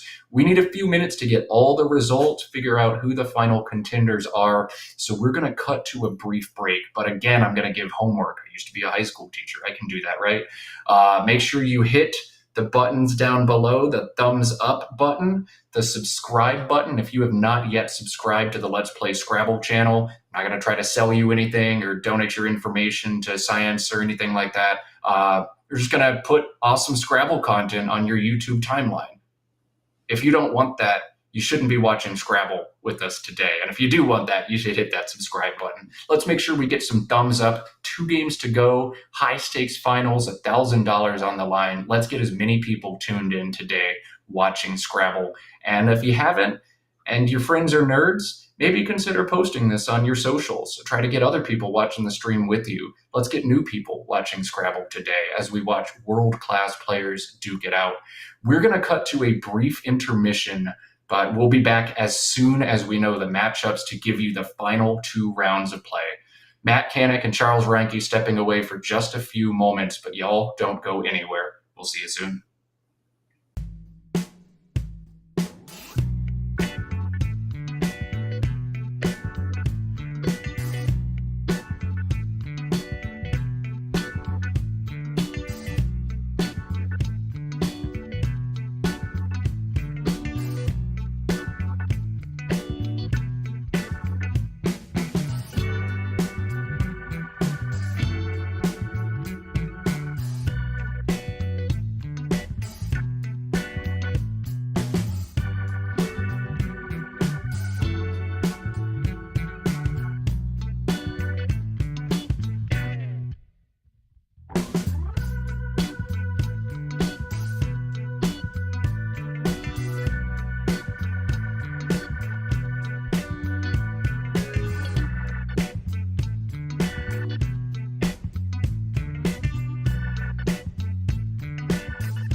All right, folks, welcome back. 2 games to go from the Albany July 4th tournament. Matt Canik and Charles Reinke bringing you every bit of the action, and we are ready to cut over to what is going to be the highest stakes game so far. We've got Ben Schoenbrunn and Matthew O'Connor meeting on board 1 in our round 26 clash. Ben in second place. You see, he's turned the Hulkamania hat backwards. We'll see if that pays off. And Matthew O'Connor somehow alive in this tournament after a 3-6 start. He sits now at 16-9. There are still paths to victory for Matthew with 2 games to go. He needs a win here. He needs Austin Shin to beat Wellington on board 2, and then he needs to win the last round. But Matthew's still alive. For Ben, the picture a lot more straightforward. Win this game, and then defeat either Wellington or Austin next game, and the purse is yours. Big one here, folks. Let's play Scrabble.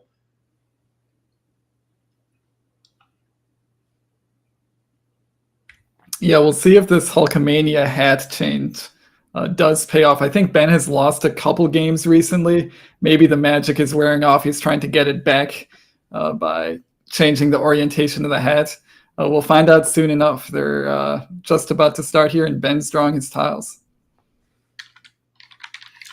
Ben to go first. I wonder when the Hulkamania hat was flipped backwards. As we saw yesterday, Ben just plopping down bingos aplenty with it forward, but his luck has shifted in this tournament as he's hit a bumpy path, 17.5 and 17.5, and a bumpy path on the first turn here for Ben as well. AAKPQYV, I think, is the first rack. This is bonkers. Yeah, there's really not a whole lot to do here. You could play Pav, you could play Yak or K. All of these, any play you can make is going to leave an assortment of bad letters behind. So I would be looking at an exchange here, maybe just keeping an A.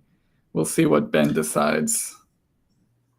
Holding on to the Q is so nasty to do here, but a simulation puts playing through slightly ahead of the exchange. KAVA, the option Quackle suggesting should be Ben's move here. Exchanging 7 makes some sense. And then Quackle also likes exchanging down to AKY just to guarantee points. But Kava and Pav each sim above the exchange here, and Ben opting to play through AKQY, the leave.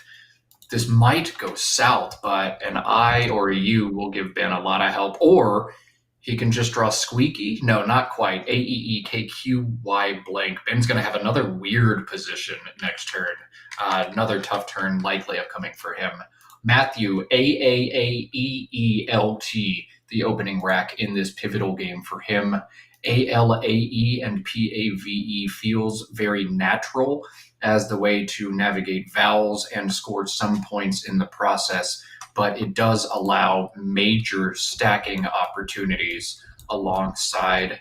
So, Charles, do you think you need to ride this equity train and open up a dangerous spot? Or do you think we'll see Matthew play a little bit smaller, maybe just an AVA or something similar here? Yeah, it feels very natural here to turn Pav into Pave to score some points. I think you could try to do something to keep AELT or AAELT. Those are good leads, but they're not fantastic. By no means are they guaranteed to bingo. We see Matt take a little bit of a different strategy here. He keeps Pave open. He plays AA. He does have the L for AAL.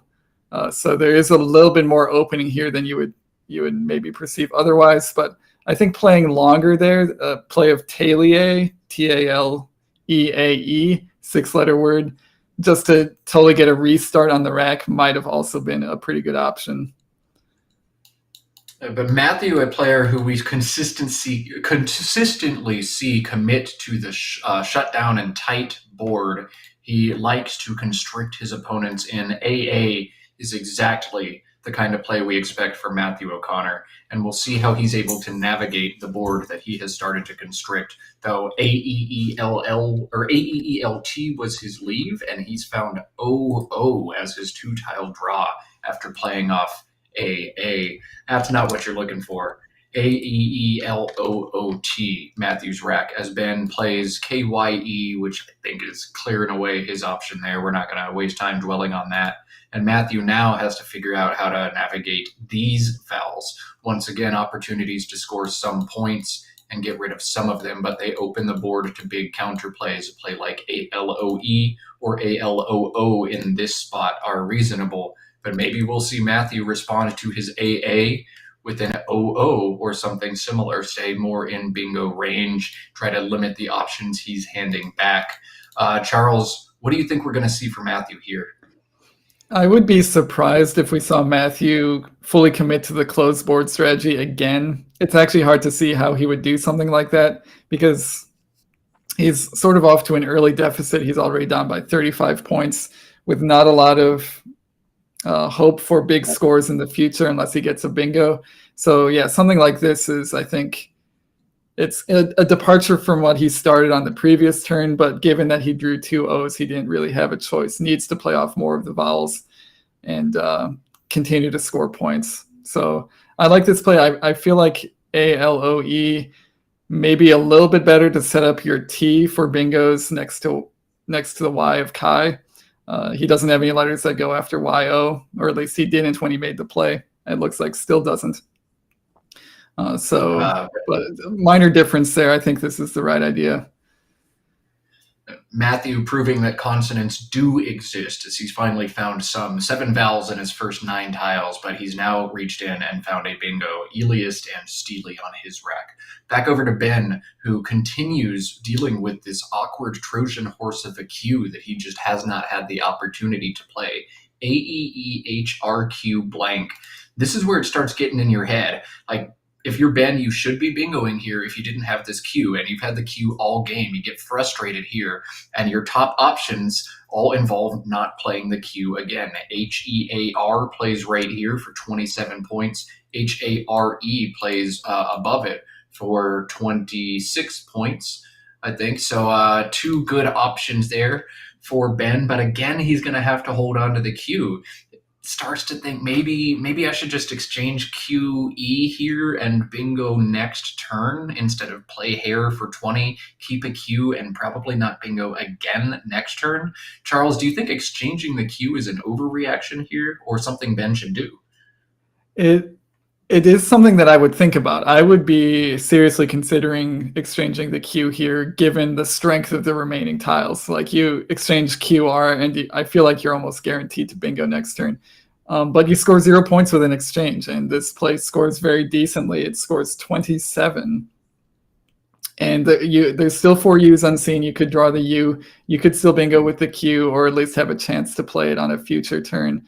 So I think exchanging is an overreaction here.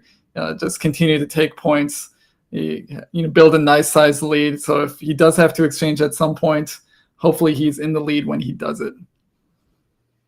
I think I misspoke earlier. It would be exchange QR, not exchange QE. Thanks for keeping me honest in the chat. Favor, appreciate it.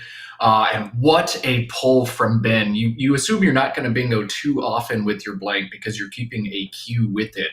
But how about a J and a Z also? Enjoyed that one, Ben. Weird draw, and Ben's going to have some difficult decisions to make upcoming as Matthew gets his bingo down. Eliast is 67 points, the highest scoring option for him. Ben's got to feel strange about this one. After AA and Alu, he starts to build an early lead, but the baby bingo for Matthew and the horrific draw is going to give Ben just some weird decisions to make here. CQRJOZ blank the rack for Ben. What do you think he should do here, Charles? Play the J, play the Z, exchange all of this? I'm at a complete loss. Exchanging QJZ does feel like it bingos pretty often next turn, but he does have a 32-point res through the E of Eliast. I think that scores so many points that you probably can't exchange here, but it's really close because after doing something like res, you're playing 2 of your most flexible letters. You only have inflexible letters left, and you've still got the Q. If it gets bad enough, an exchange feels inevitable. But taking points while you still have them, it's usually the right idea, and you just forestall the exchange for 1 or 2 more turns.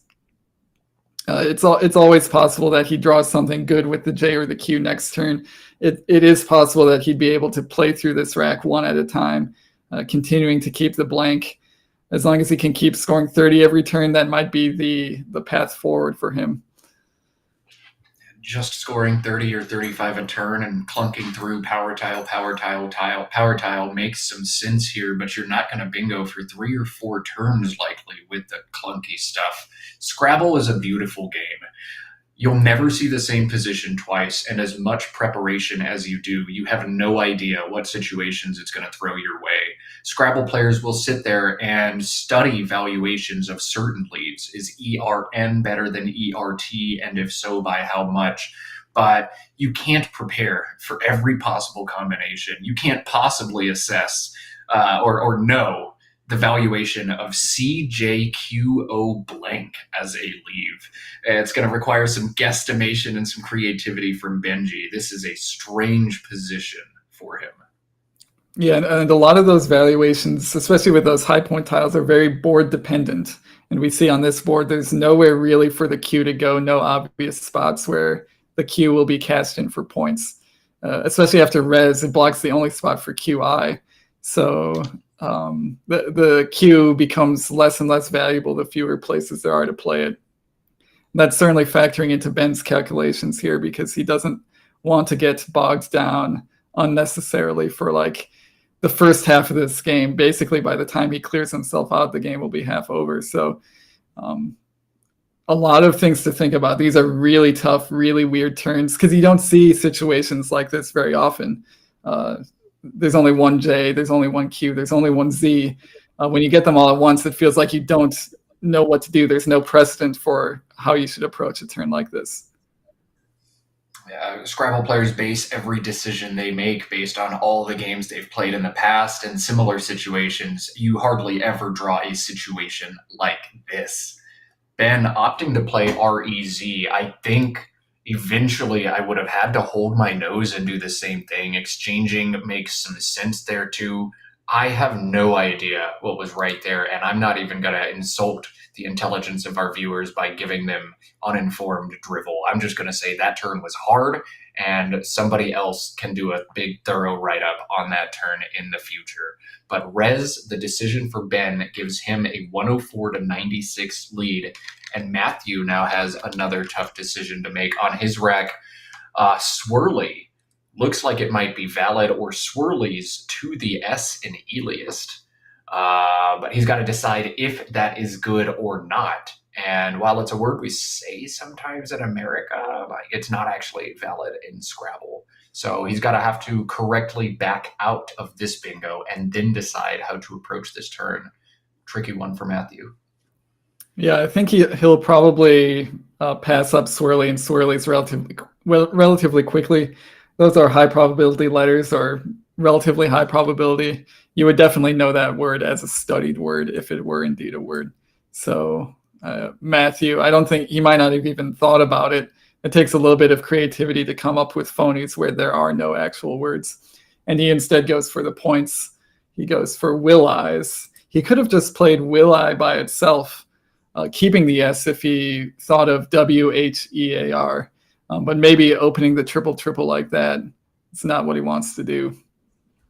After Ben spins forever and then plays 2 tiles, that can mean a number of different things, but it can mean trouble often. So Matthew, avoiding the scariness of that triple opportunity, he's just going to play Wylai's, an interesting turn, and one I wish I had dissected a little bit more, but one that Matthew played quickly, as he so often does, and Ben hits back quickly with JO, this time holding CIVQ and picking up a B to go with it. The awkward racks continue for Ben in this game.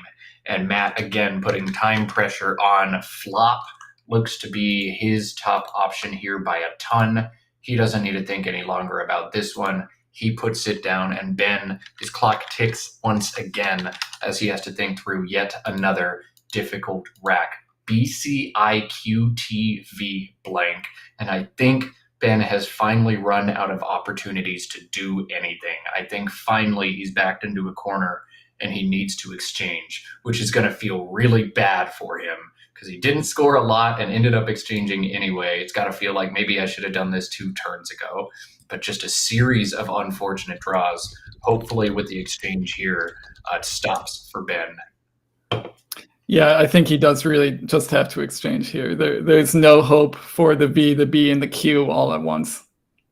There's not even a place to play the Q as far as I can see. Even though he does have the I for QI, he would have to do something like QIS, burning the blank. So it's pretty clear exchange territory at this point. He does probably want to keep the T for Trez. Rez takes a T at the front. Will want to retain that for possible scoring in the future, but I think you just play. Oh wow, this is totally unexpected. Oh man, I can't even begin to think about this one.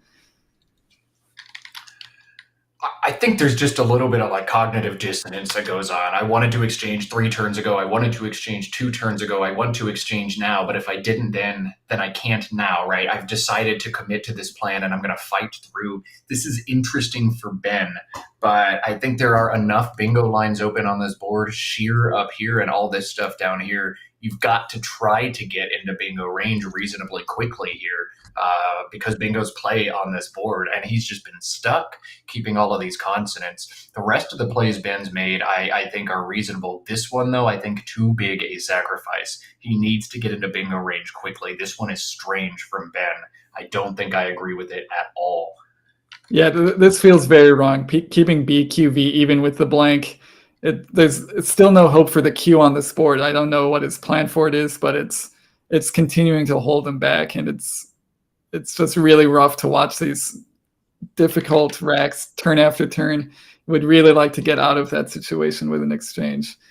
Tick does set up an E for Tice.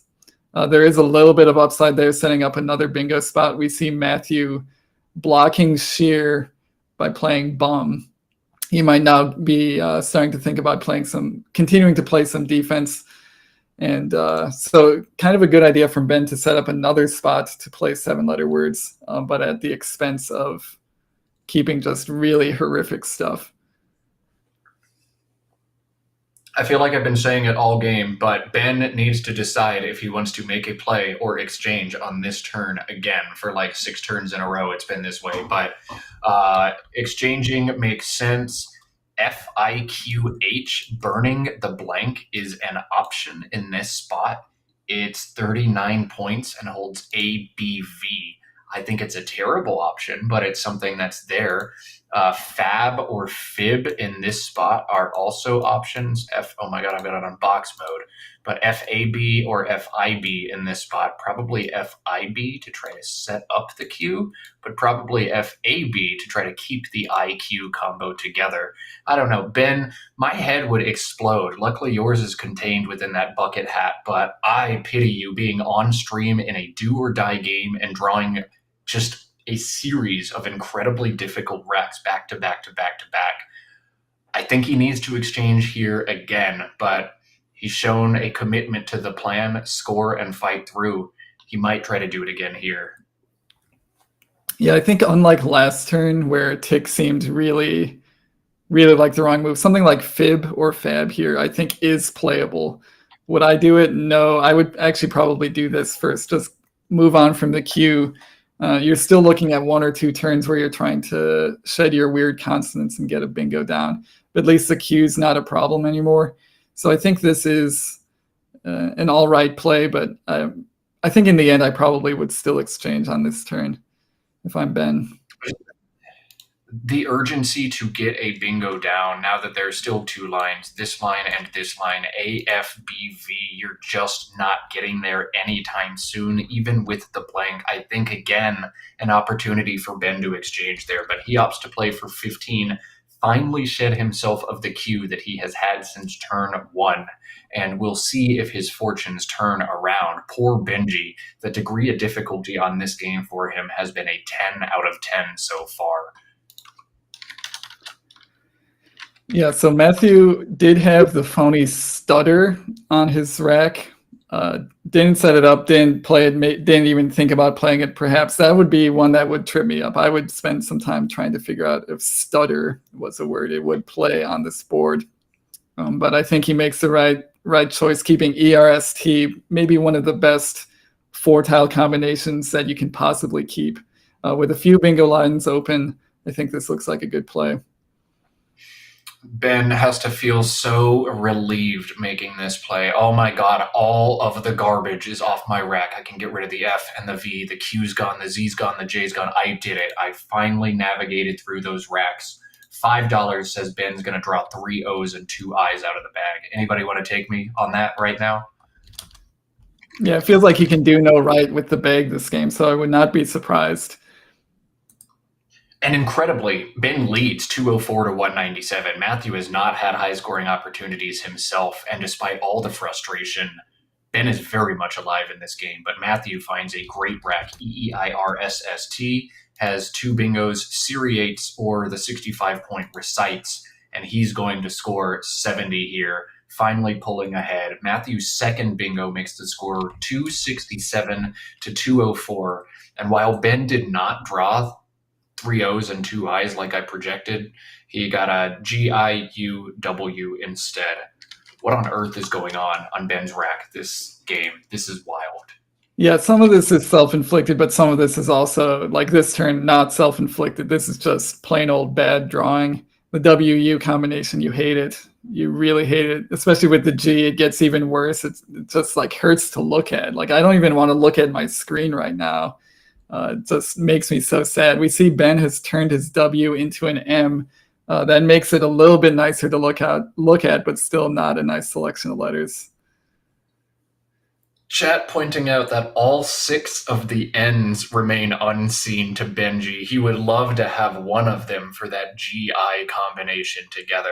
But, that's just been the story of the game. Here are some really awkward combinations, Ben. Oh, here's a blank to make things even trickier. Good luck, have fun. I don't know what Ben does on this turn, but it is another very tough decision for him to make. Bug plays down here for an underwhelming score, sets up possible enormous overlaps. You don't want to do that. Wig in the same spot presents exactly the same issues and gives even more overlaps up. But there's not much else to do on this board. You can play GUB in this spot and open up 2 lines. But I think Ben is not looking to play, to make reckless openings like that and let Matthew score easy points next turn. I have no idea what's right for Ben again this turn. Degree of difficulty has not been turned down for Benji in this game. Yeah, I think none of his options look good, but he might have to do something like Wig next to Seriates just to get rid of the W and the G and again start moving towards the bingo. You don't really want to, when you're down, you don't want to block yourself. You don't want to block floaters like the E and the S and Seriates. Those could be useful for 8-letter words. But sometimes you really have no choice. He's still got bingo lines on top of Seriates or near those letters at the top of Seriates. He also still has Tice and Ticks off of Tick, which we didn't really agree with that play, but it might end up helping him in the future as a bailout bingo spot. Maybe he thought of something, against Matthew O'Connor, where boards so often get sent to the nether realm. You want to try to keep lines open. Don't let Matthew do his thing. Maybe that's some of the thought behind Tick from several turns ago, but I agree. That line is going to be something that gives Ben some life in this game.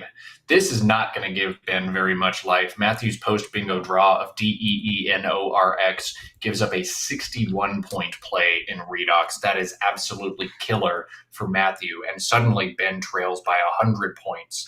And there's double U's for you, Ben. Still no fun for you this game. But I stand corrected. Ben has a playable bingo here if he finds it. Let's see if I can find it. Is it subunit making ISO and text? Yeah, subunit, 1 playable bingo for Ben. It's 83 points. my brain may have turned off. Drawing 2 U's, I just assume it's not happening again. But Ben is so solid, and he's been so solid all tournament. I expect him to find subunit and breathe some life into this game. There is still a second blank to be drawn, so even though the bingo will keep Ben down 17 points in a tempo, if Ben goes in and grabs that second blank, he's in the driver's seat. He needs to find this bingo. Hulkamania time. Here it comes. Subunit. Really nice find by Ben. Hulkamania is still alive and kicking, even with the backwards bucket head. Really nice play by Ben. Still with a blank unseen. Only 1 E in the pool, though, so bingoing is going to be tough going forward, especially if you're counting on Tice. All right, subunit the play for Ben, 310 to 328, but Matthew has found another extremely high-scoring play in a game where we haven't seen many points scored. Matthew has 55 laying in wait, or 43 in a different quadrant. Yoga, the standout play here, 55. Geyan also plays here if he's really worried about this opportunity, and maybe he wants to think about trying to block the tick or Tice hook. But I think Yoga for 55 points is just too sweet to pass up. Put on the scoring pressure and try to win this way. Matthew agrees. 55 points after 61 points for Matthew. He is starting to surge ahead. But Ben's found the second blank. Don't count him out yet. DNNORT blank, the post bingo draw for Ben. There are 7-letter words in this rack, but they don't play. 8s don't play. 9s don't play. No bingos available to Ben on this turn. He's still got opportunity to score well in this spot with the bingo, but he'll need to try to create another line, as we know Matthew's going to have his sights blocked on obstructing or locked on blocking the board down there. Big turn for Ben. Charles, are you seeing anything immediately that maximizes Ben's win percentage here? Yeah, this is a tough situation for Ben. There's not a lot of E's left in the bag to leave Tice open. We actually see Matthew has 2 of them. So that spot feels as good as dead. Ben might be also feeling that that spot's not going to stay open forever. But this board is developed in such a way that it's hard to open lanes for 7s. If you did something, maybe something conventional like playing DON next to subunit, making UN and SO, that actually doesn't give you any new bingo spots. You need to come up with something that gives you enough space to play a bingo. You're down by 73 points. Really, at this point, I think we both agree, Matt, that a bingo is required to win this game. There's not enough scoring punch left on this board to make a comeback any other way. And assuming that the hook on tick goes away, I've spent a lot of time talking about it, but I'm not coming up with anything that actually does what Ben wants on this turn. Yeah, he'd be left throwing out a Hail Mary like ON to create a 7-letter line here, and he would almost need to draw 2 vowels. I guess 1 vowel pulls hits sometimes for him, and there's a lot of vowels unseen, but ON seems crazy. TOR plays right here for 31, but it doesn't open the board, and I feel like it's just kind of rolling over and losing. I think this could be a sneaky line to hit 9s in for Ben, but Ben knocks this out. There's just the 1 spot left, and we expect Matthew to block there. Not just kind of feels like a I'm rolling over and losing kind of play, but I don't know that there's much else that gives you a fighting chance in this one either if you're Ben. Not the play. 18 points for Ben, and Matt, ACEEGNN, the rack.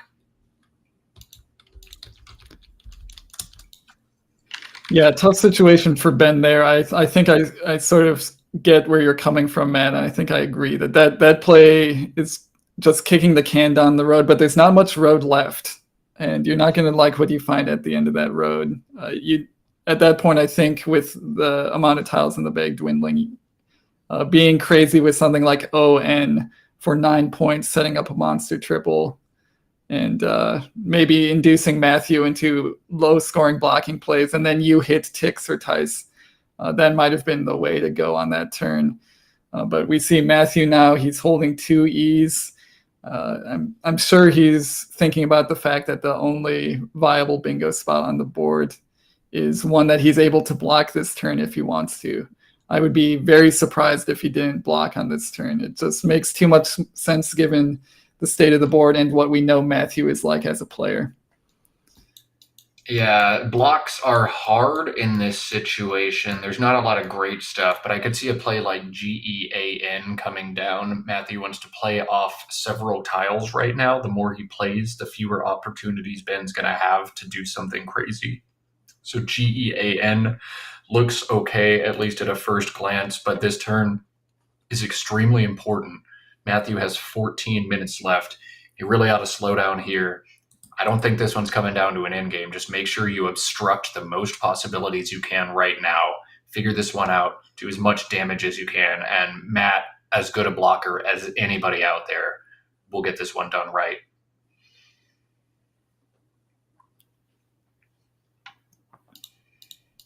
Yeah, and he does have to be careful that the way he blocks the board doesn't accidentally give Ben a chance to reopen the board in an annoying way.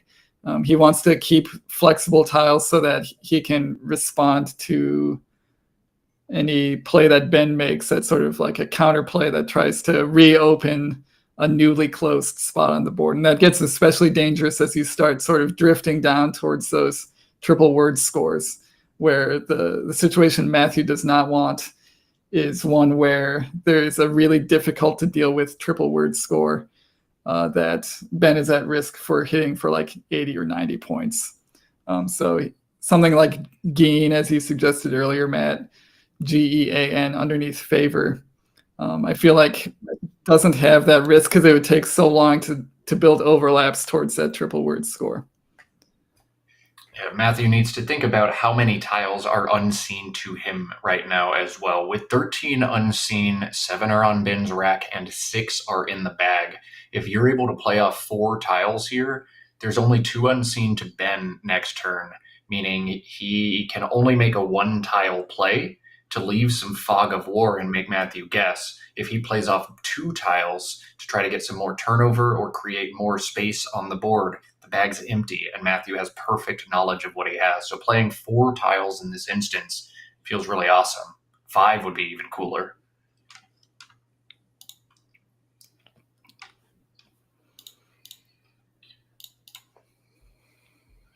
This decision was made substantially easier for Matthew by Ben's last play of not, and I get mental fatigue over 26 tough games and just kind of general like tilt from the really frustrating turns Ben had earlier. It's easy to kind of turn off for a turn, but I feel like if he plays TUNER or something, at least Matt has more complexity he has to solve this turn.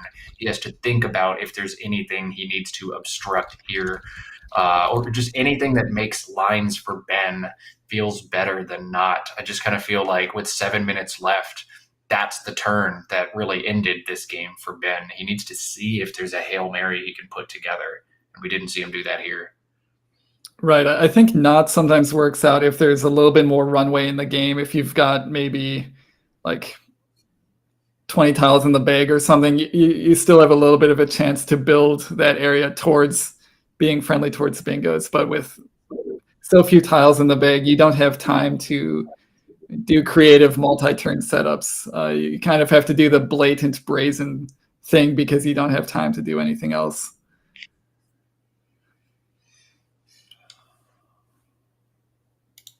Matthew, in this situation, has to be thinking, what is the worst thing that can happen to me? Because Matthew has to understand he's over 95% to win this game, likely closer to 98 or 100% to win this game in this position.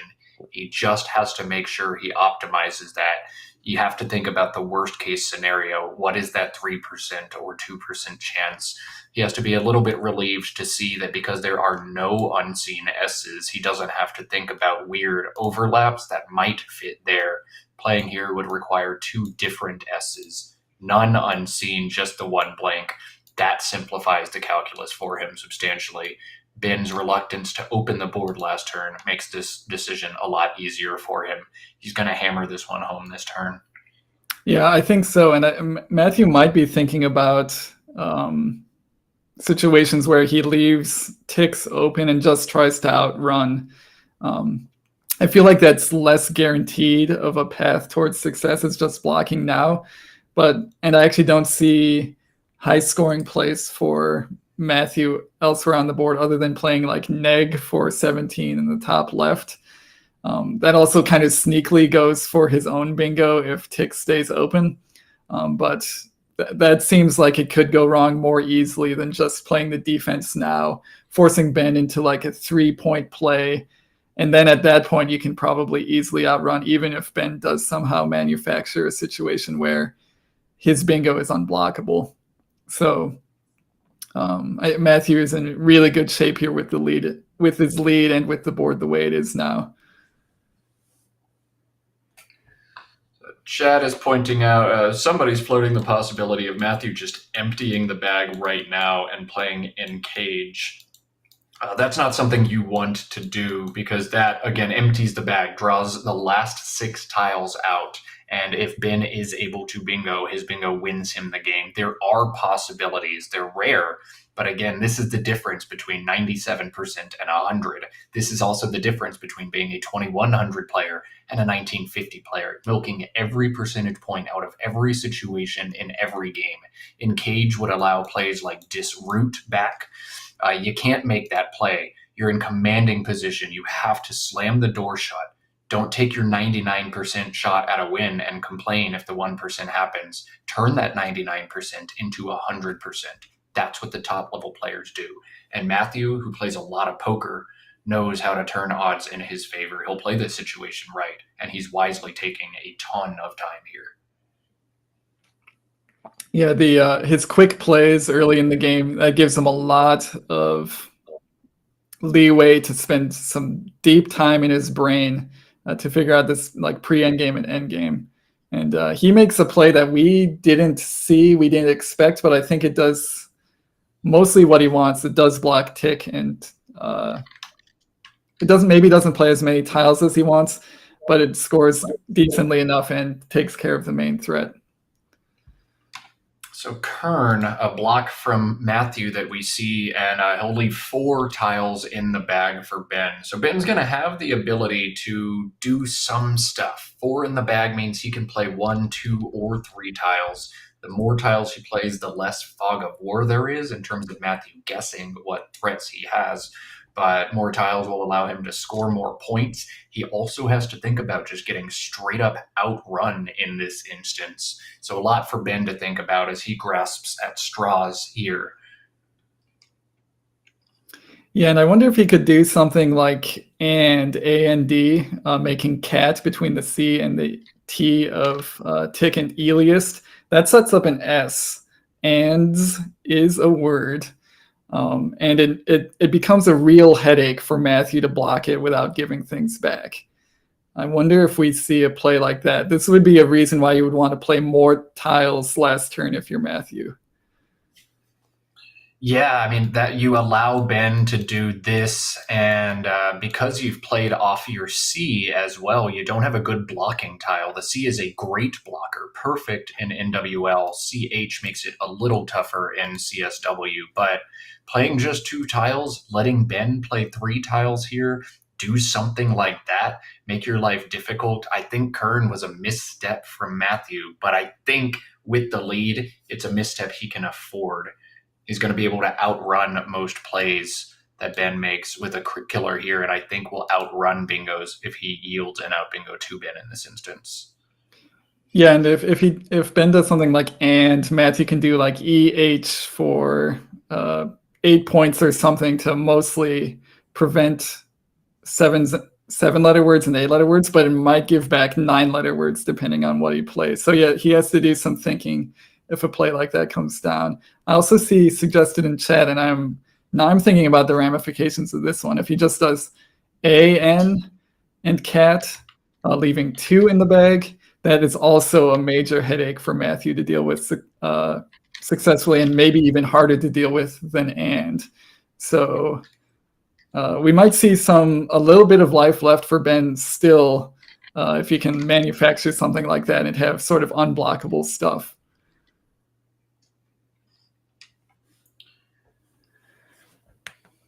I think the magic has dried up for Hulkamania, but Ben's going to give this his best Hail Mary, and we saw a Hail Mary come true just last round as Austin Shin hit a 108-point improbable out bingo to knock off Wellington Jageri in the last one. We'll see if Ben is able to put similar magic on display here. He's got 4 minutes left.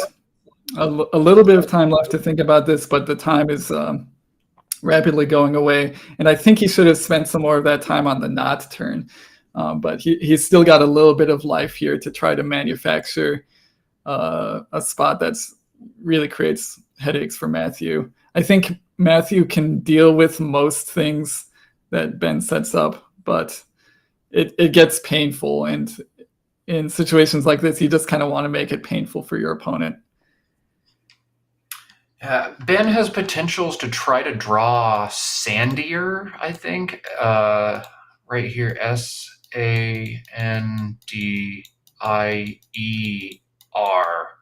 And if he's able to put some distractor out here and draw the miracle, like maybe that's a path to victory. But this is kind of what everybody was talking about, just AN or AND here. Create a line and just see what Matt's got and what he's able to do.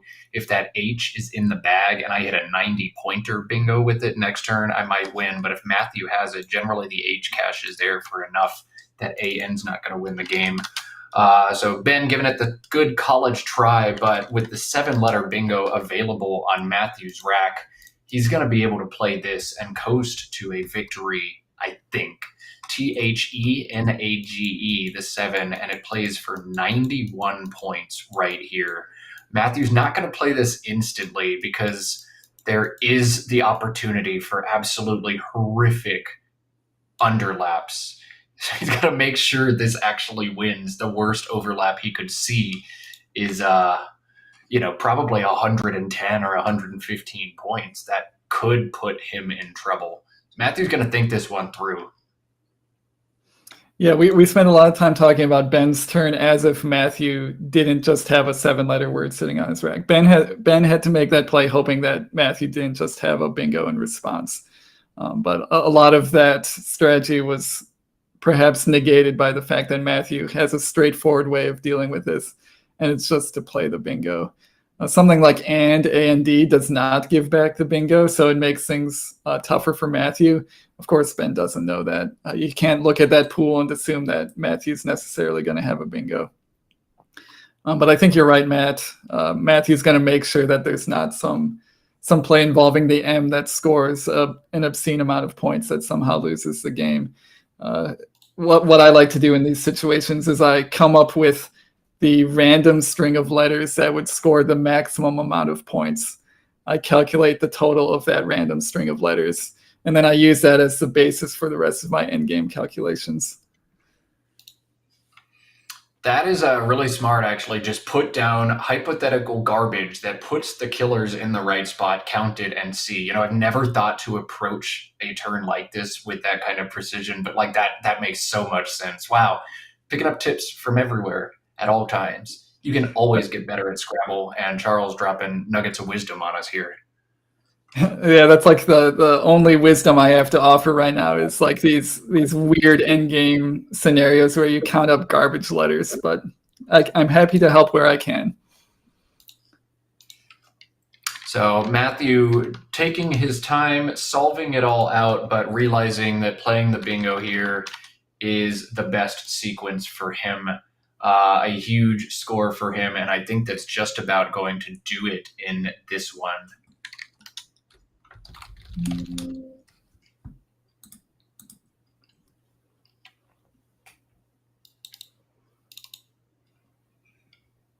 As Ben hits an aneroid, it's going to be an out bingo for him, but it is not enough. Is Matthew going to hang on and win this one? But what an exciting matchup between Ben and Matt. Matt fighting for his chances in this tournament. Ben desperately needing a win there to make it to the finals. I'm having a small issue with the score. Quackle seems to have disappeared an E, and I'm not sure what I did wrong, so I can't get exactly the final to this yet. I'll figure it out. But one game to go here at Let's Play Scrabble. If you haven't yet, make sure you hit the subscribe button for this channel. So much high-level competitive Scrabble play is brought to you on this channel, from big tournaments like this tournament and the World Cup last year to smaller tournaments and even just little one-day get-togethers. There's lots of high-level Scrabble all brought to you here on Let's Play Scrabble. Make sure you hit that subscribe button. Give us a thumbs up on this video as well. Push us up that algorithm. We're at 96 right now. We can make that 100, can't we? Come on. Give us the plugs. Give us the love. Let's Play Scrabble. We're going to get a brief interview with Matthew O'Connor, but exciting results from around the tournament. Wellington Jageri defeats Austin Shin on board 2. And given that Matthew defeated Ben here and Wellington defeated Austin on board 2, it seems like we've hit a Gibsonization situation. Wellington now leads by a game over Ben with a game to go, but Wellington has more than 1,000 spread advantage on Ben. Ben would need to beat Wellington by over 500 points to win this tournament. And mathematically in Scrabble, we say that's not going to happen. So I expect Wellington to be Gibsonized based off of spread and win this Scrabble tournament with a round to go. Kudos to Wellington. We saw one of the hardest hard luck losses we've seen in his last game on board 1. And he shakes that off, beats Austin in this round, and gets the result he needs on board 1. I believe Wellington Jageri is your champion of the CSW division here in Albany, New York. With that being said, Chris Sykes needed to win one of his last 3 games against Joey Kravchuk in the NWL division. Joey won game 1. Joey won game 2. So in the NWL division, it seems like we have a 1-game showdown, a straight-up winner-take-all championship game. And given CSW faces a Gibsonization situation and NWL has a winner-take-all championship game, I think we're going to pivot that way. Don't take anything I say as gospel, because there's a lot of stuff that I don't know. I'm trying to do 9,000 things at once, but I expect the last game will pivot to NWL as Wellington has clinched the CSW field. You see the standings have come in. Wellington with a 1-game lead, but over 1,000 spread point edge on Ben. We've seen people win games by 300, 350, maybe even 400, but 500 crosses a line. There's no way Ben's able to do that. I think they're going to Gibsonize Wellington here. I will confirm once I know that. I'm going to try to figure out what happened in Quackle, get that last game set up, and we are going to take, I think, a small little break as we figure out exactly who is going to be on the stream and where. But before we do that, let's sit down with Matthew O'Connor, who just played the major spoiler. I know you and Ben are very close friends, but also, have to play in high-stakes situations. What does this win mean to you, Matthew? Well, unfortunately, it means less for me than him because I can't win. But I've won 9 in a row now, so that's worth something. Yeah, you needed a different result on board 2, but it's incredible to think that had Austin defeated Wellington, you'd be playing for a championship right now after an absolutely abysmal start to this tournament. Talk to us about how you were able to turn this one around and be a contender. Well, I tried to just chill and let the plays come to me, and I just have to remind myself that you can turn it around. I don't know. I guess I just try to stay as composed as I can. Are you sure I was playing for a title? I thought I was a game and a half behind 2 people. Well, you were playing one of them, and the other one was playing on the other board. Right, but I think I was a game and a half behind 2 different people. You were a game and a half behind Ben, who you just beat, and Wellington. Had Wellington lost, you'd have caught up, right? I guess. No, wouldn't Austin have been a game ahead of me and Ben and Wellington half a game? Oh, so one of them would have. So you were just playing Yeah. spoiler here the whole time. I had done the Spoiler, calculus wrong in my head. I'm a spoiler / playing for second, I think. Yeah, I was misinformed. I am doing too many things here at once. Yeah. But you had the No, it's opportunity to play fine. spoiler. Yeah, I guess I Um, did. I think we had a couple turns we wanted to ask you about, but did Ben tell you Sure. anything about his racks or his positions in this game He yet? said he had a couple of clunky ones at the start, and then he had like clunk and the blank. Yeah, Yeah, Pav held AKQY. Ben had the Okay. Q from turn one. Rez held QJC blank. Okay. So Ben just had a series of Didn't play. very Why didn't he strange play pulls. G's? I guess he didn't want to set up the S, but I feel like you gotta get rid of 2 of the 3 if you can. Ben had a series of very difficult Yeah. decisions. You can go back and watch the stream, of course, but it was a Yeah. very strange game to watch from both ends here. Ben particularly faced just a bunch Okay. of odd situations. We wanted to Yeah. ask you about one turn that we think kind of defines you as a player, and it was the very What is first move that? you made Yeah, up that's eight. what I thought you would ask about that. I just thought there were certain letters that if he didn't have it would be really hard. And I don't think Pav really implies an E because I think you would often play. Well, at least if you have 2 E's, you play Vape, so that rules out a lot of single E's. And then beyond that, because of the exact geometry with the V and the AA not taking a lot of hooks and stuff, I just figured it was harder to work with. And the other option I was thinking was Ale and Pav, and I just didn't like setting that up. Yeah, AA is a play that we thought was really cool and one that definitely looks strong if Ben is missing certain letters. He did have the Yeah, E there, but you still but he forced him drew into it. a really hard situation. But he drew the E. But I guess with his specific rack, it could be KY and pay. But there are definitely racks that are a lot worse after AA, and there's denying the floaters for 8s, and Yeah. I don't know. I'm joined by Charles Reinke in the booth. I'm going to let Hi, Charles Charles. ask you a question about one of your moves as well. Charles, Okay. take it from here. so near the end of the game, on the turn you played Kern, Curn, you're obviously feeling that Benji might be close to a bingo, or at least trying to get something. There's Tick sitting out there with Ticks and Tice. What was your thinking on that turn? I guess you're just trying to block as much as you can while limiting Yeah, Ben's responses. honestly, I just couldn't really put it together exactly what to do. I thought, given the exact shape of the board, it wasn't the worst idea to leave 4 in the bag because it could be hard to go out.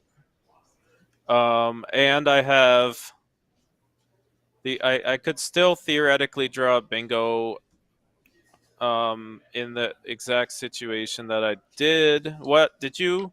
I considered G, E, N, A, and Deg, and your 2.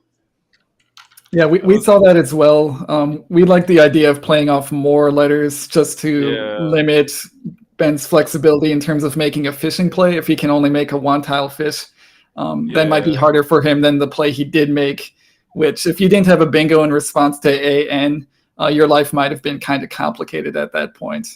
So yeah. there's a lot to think about. I'm not sure, and I probably didn't do that right.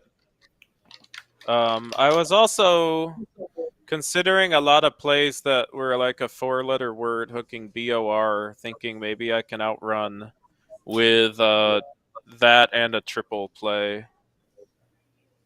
Yeah, that was another thing. That's why you spent so much time on that turn. We figured you were trying to come up with scenarios where you could outrun by playing around that I part of the also, board. yeah, I saw the number of vowels and the number of consonants left, and I thought there was a chance he would have 3 consonants and a vowel that didn't go out, and I could out in 2 to win if he played like a bingo that hooks Tice.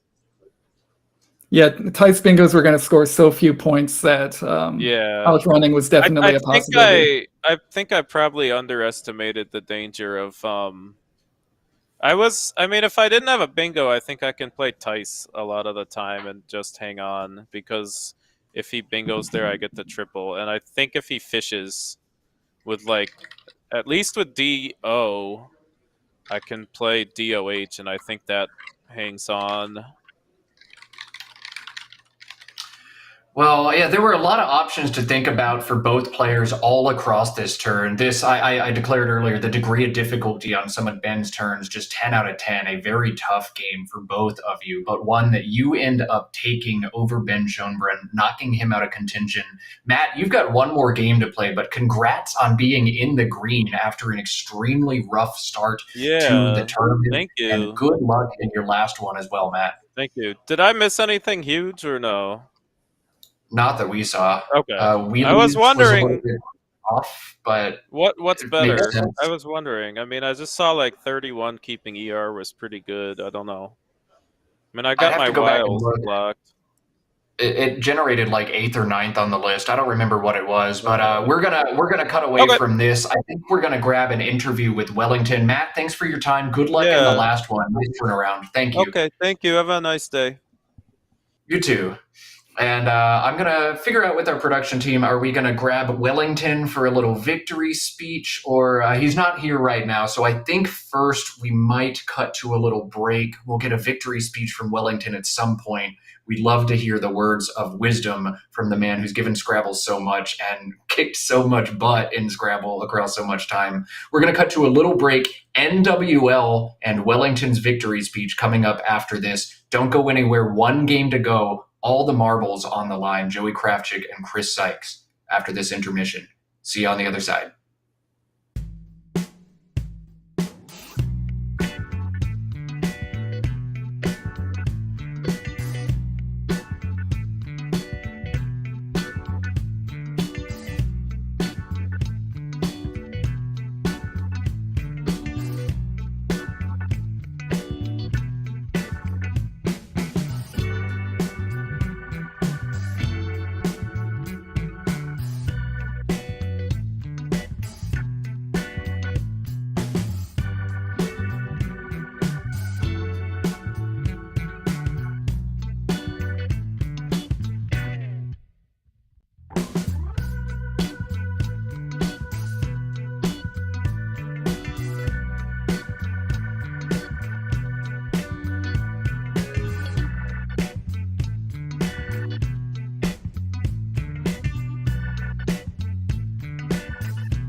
You're muted again, Matt.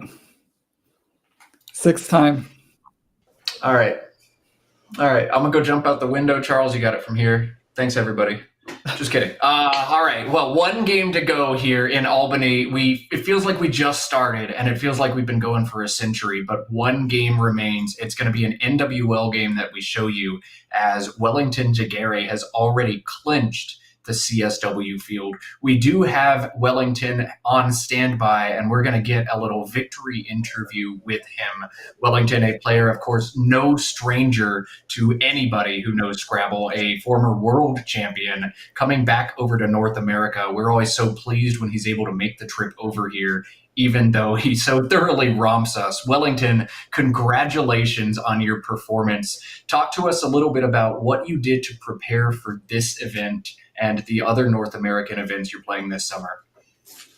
Well, thank you very much for the nice words, and I'm really, really grateful for the opportunity to have been able to contribute to what we're having here.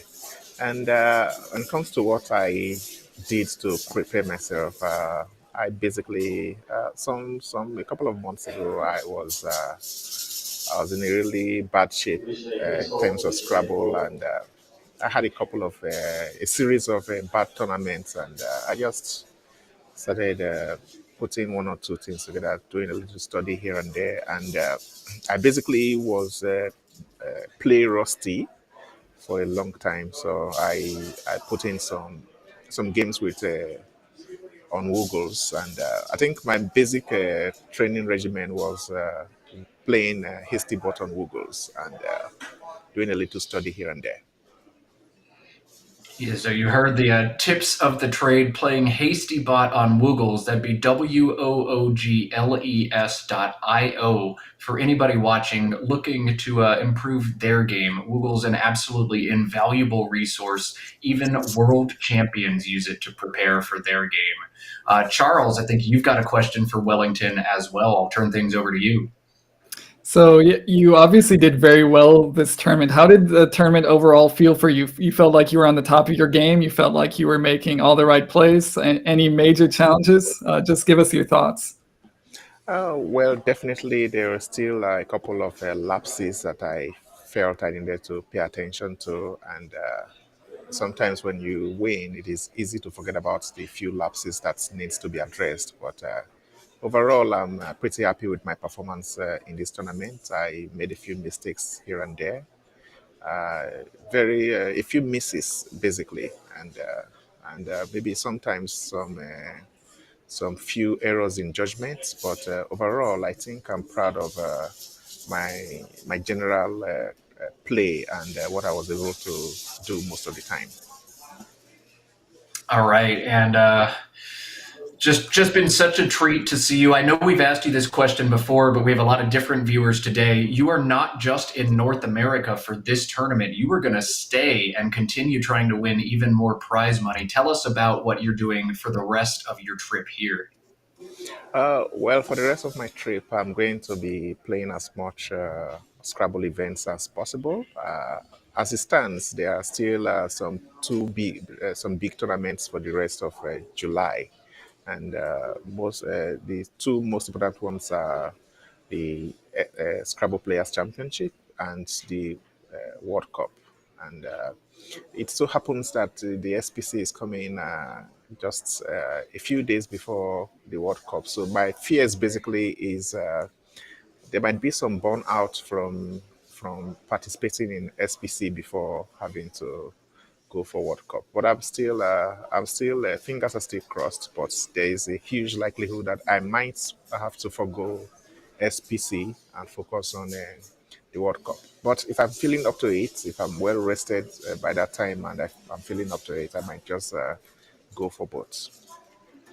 So you hear it here from Wellington. He will be playing the World Cup at the end of July, and he has teased that if he does not play in the SPC, we might get to see some Wellington on the headset instead. We'll get to see a lot more Wellington here in North America this summer.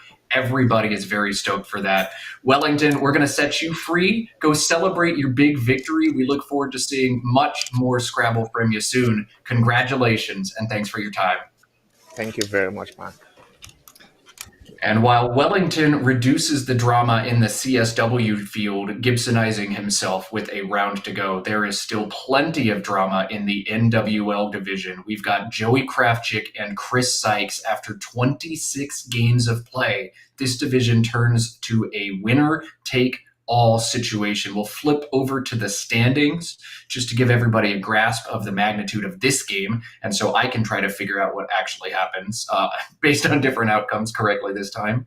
But we're going to take a look at those standings just to see how this entire NWL field has shaken out. You can see Joey Kravchik and Chris Sykes at identical records, 22-4. The winner of this game wins the tournament, and the loser cannot be caught. Zach Ansell has had a good tournament himself, but at 20-6 out of contention for first. So the winner gets first, the loser gets second, and one extra nugget on the line. Check out that rating for Chris Sykes. A win here would give him 2,000 definitively at the end of the tournament. Chris with huge stakes here. Let's cut over to the board. We've got the players corralled. Let's not wait anymore. Let's go crown a champion, Joey Kravchik or Chris Sykes. One of them is going to go make a lot of money right now.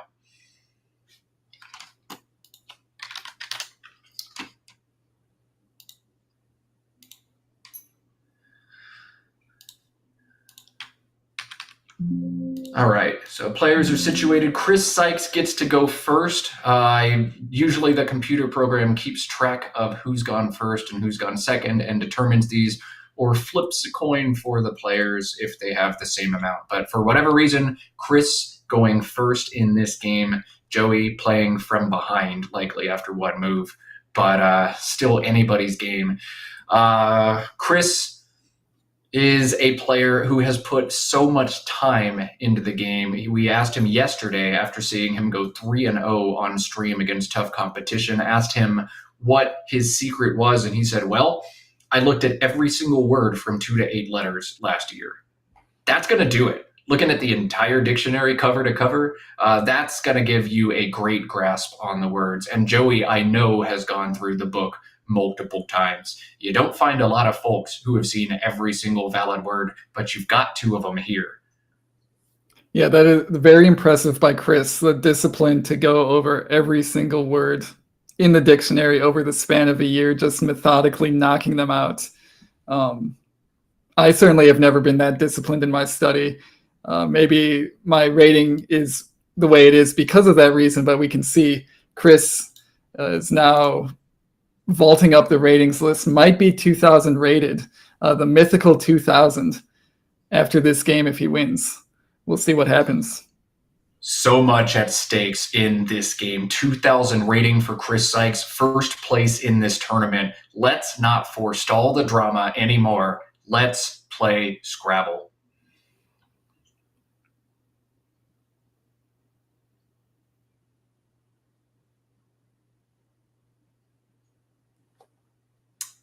Looks like we got to get situated yet, but we will get a good game here.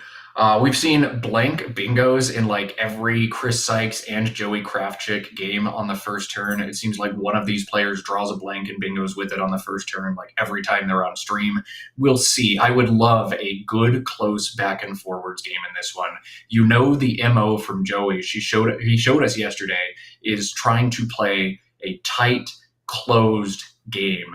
Chris has a great grasp on the words and a great play finder, but sometimes struggles on tight boards, and Joey has redefined himself in the last few years as a closed board player. So watch for Joey to make sacrifices to try to wall Chris in and give him weird positions. I on the first rack to go with CNSY. Chris doesn't have many options. He opts to play icy. He opts to play it with the Y on the star, and he opts to play it vertically. So that's how we're going to start this one. 16-0, Chris's advantage, and Joey AEGIORS to respond. Yeah, tough letters for Chris on that turn. I think icy clearly correct. IINS, not the perfect leave, but certainly workable. It's also the position of icy is not a concern here. Some people might think icy takes a D for dicey. you cannot spell dicey that way. So it's not a dicey position for Chris. There's nothing going in front of icy, and he can be rest assured that there's no double risk on this turn. Meanwhile, Joey has very promising letters, but they don't make a bingo. These are really tough turns, especially early in the game, where you know that your play is going to shape the rest of the board for the rest of the game. So I wouldn't be surprised if Joey takes a little bit of time here to figure out his best option. Joey has such a hard decision to make, no good options for him, and he has to figure out which fish to make, how many points to score now, how many to leave on the table, and most importantly, how to set himself up. I think this is a fantastic way to do that. Cog shows the commitment to defense that we expect from Joey in this game and strengthens both the S on his rack and the A and the I he's holding on to should he miss. I think this is a nice play. Maybe OI for Joey is another thing.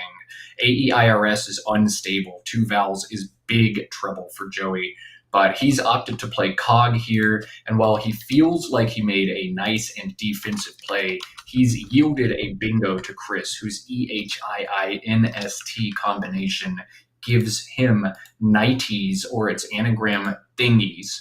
And he's opting to play thingies here. I think this was just added in the most recent update. So maybe baiting a challenge over nighties, which has always been valid. Thingies, the bingo for Chris. He leads 82-7. And into AEIRS, Joey, expecting to pull a bingo, instead finds the Q. Have fun with that, Joey. AAEIQRS. And Joey's got a jettison with QAT, play QI in one of a few spots, or I guess that's it, right? Just play the Q somewhere, right, Charles?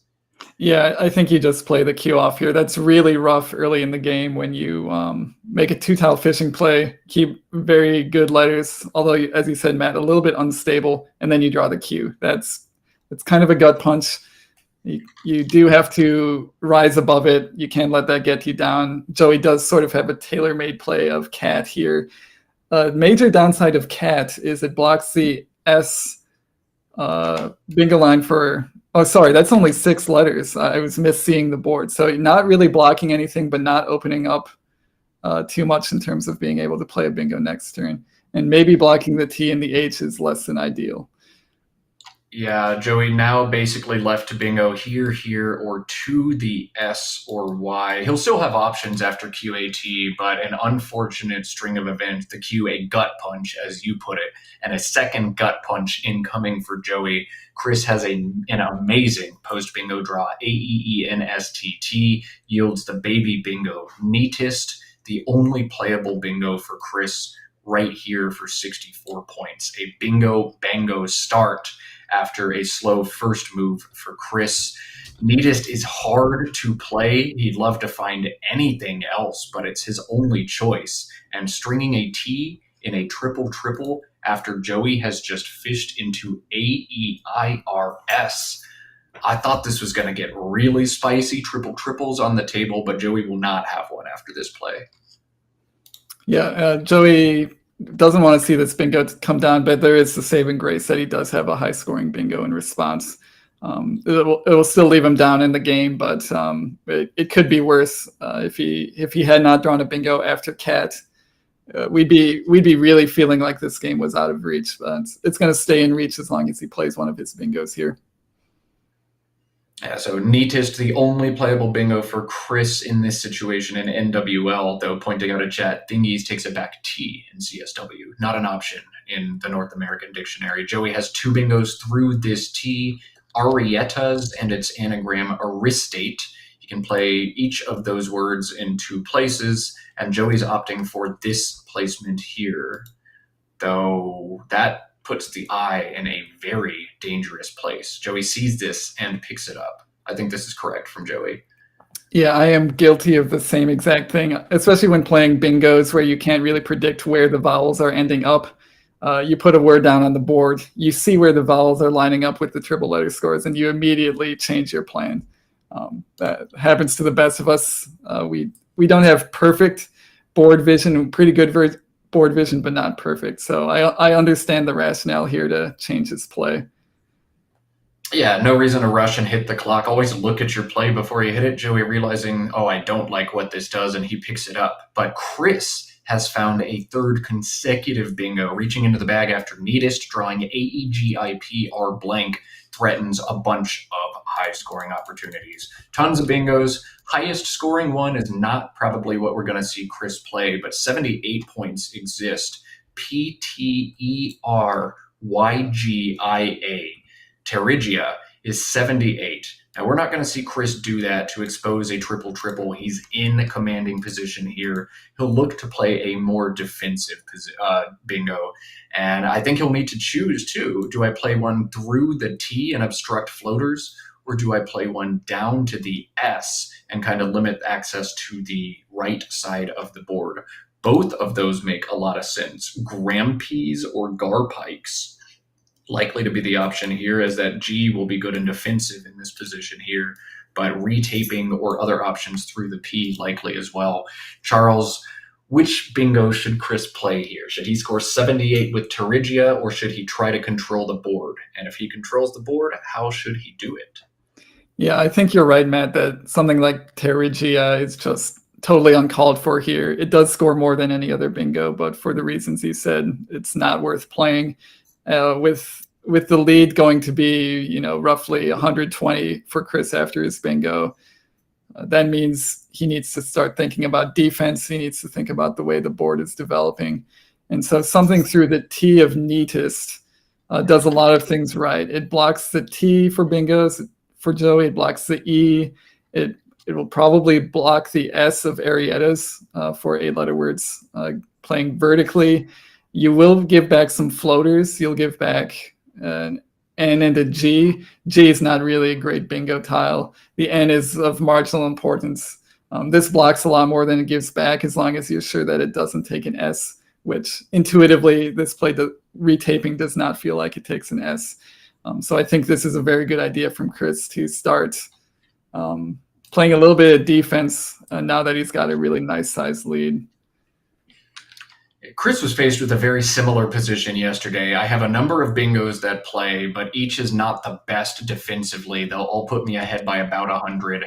And Chris ended up playing a bingo Solatium that also ended one space short of a triple word, with some possibility or some question about the different kinds of hooks that it takes. Looks like some company almost ran up to the cameras for Joey.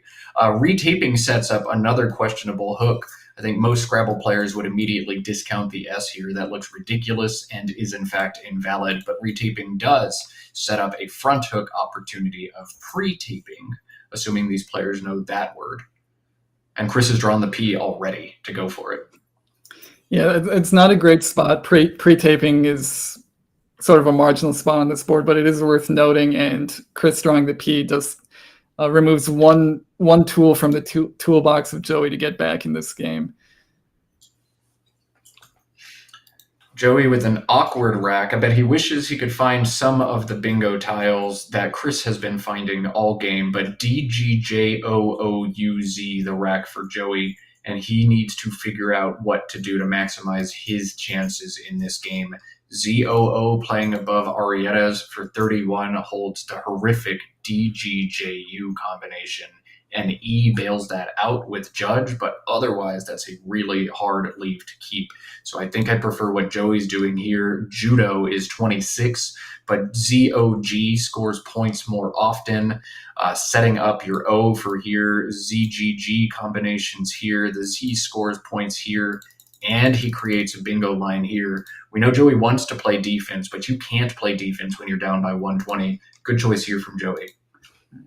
Yeah, a good idea to set up the O for JO. Also might get a good Z play there, like 0, something like that would be a nice way to get back closer in this game without having to get a bingo. Unfortunately, Chris does have an O of his own.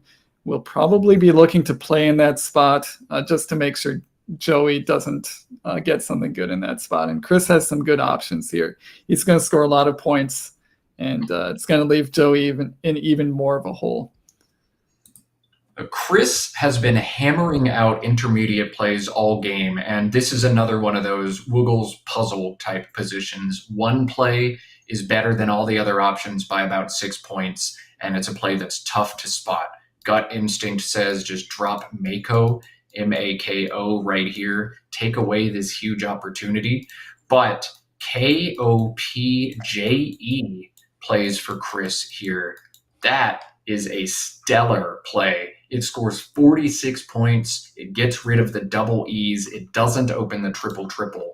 I don't think I'd see that. It just doesn't follow any of the English patterns, but we know it's a word both of these players know. It's just a matter of Chris spotting it here. Yeah, I guess if Chris, I think Kapja is South African probably, so maybe Dutch originally. If Chris has any Dutch or South African origins, maybe slightly more likely to see a play like that, but that is a tough find for anybody. Does not follow, English orthography very closely at all, or really at all. So I wouldn't be surprised if we saw something like Mako, or maybe just this shorter play like POM, perhaps under judo, keeping the K for scoring purposes. We'll see what he does here. And he's ignoring the spot, which is a little bit surprising to me. I would be more worried about the J spot than the bingos through retaping. Yeah, so this is an interesting decision from Chris for sure. He's opting to try to obstruct floaters. He's taking some points, but the O, so helpful for him to crush the JO spot. In NWL, there's no JA. It's just the O that unlocks that spot. So Chris opting to play it off, leaving points on the table. I think a missed opportunity, some imprecise play, maybe a little fatigue showing for someone who's been so precise all tournament. Or perhaps that's just a tactical decision. He really feels threatened by those floaters, and if he can take them away, he likes his odds in this game. Whatever the rationale, OKE, the play for Chris, glows dropped instantly from Joey, and Chris AAEMPU blank. He's found the second blank in a game where he already leads by 75 points. Man, great start to this game for Chris, and he gets to make a philosophical decision here. The equity play definitely is PUJA through this P. 26 points. AEM is an incredible leave, but we've just seen him opt into playing some defense here. He's going to have to navigate how much defense do I play right now versus how much equity do I play. Do I just play Puja, draw bingo next turn, and crush Joey? Or is it worth stepping back and trying to take control of this board? What say you, Charles?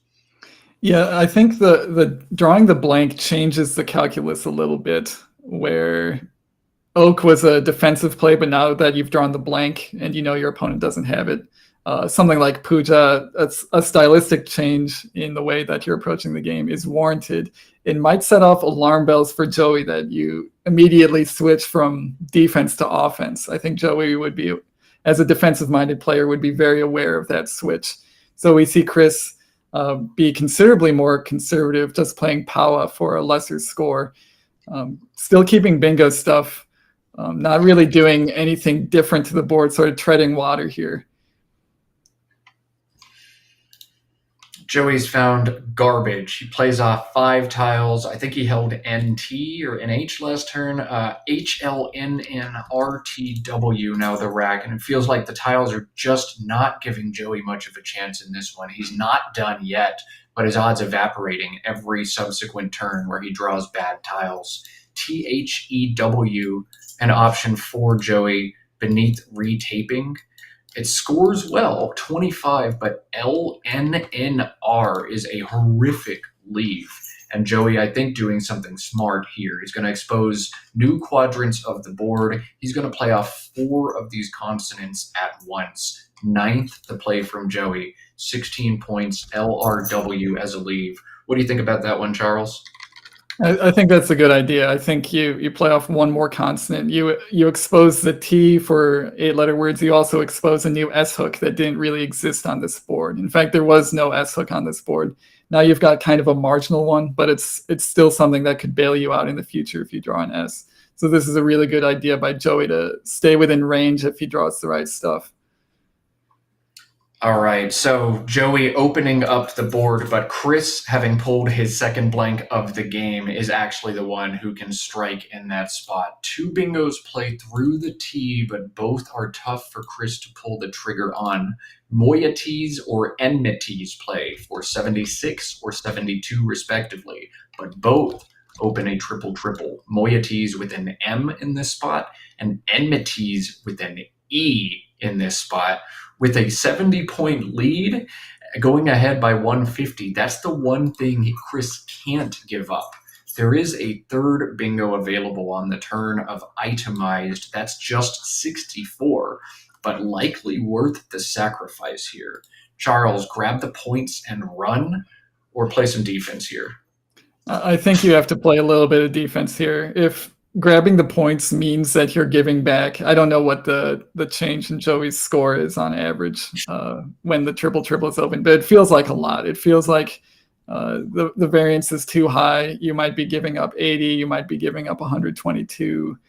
Those are scores you don't want to give up. If you can play itemized here to the D of judo, and Joey has hit a 70 or 80 point bingo on the right side of the board, you're okay with that. You're still in really good shape in this game. At this juncture of the game, you don't want to open up a spot where Joey can get back into the game in one turn. That's one way that Chris can lose this game, a game that it feels like he should definitely be winning. One thing that gives Chris a lot of peace of mind here is that there are no unseen S's. So the ninth hook is all but out of this game. Plays through the T exist, but that's it. And Chris has missed moieties. That one is hard to spot, but this is extremely dangerous. He's floating an E in a triple to go ahead by 150. This could be an extremely costly miss for Chris, though I don't think he gets punished for it here at all. Yeah, I think if he sees itemized, I feel like he has to play it.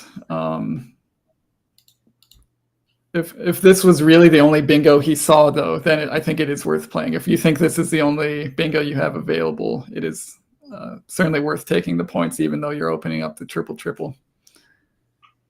And Joey, feeling his chances evaporate, he's going to drop down WO and create a second bingo line over here where he can front hook with his T. It's about all Joey can do left. Try to create something else.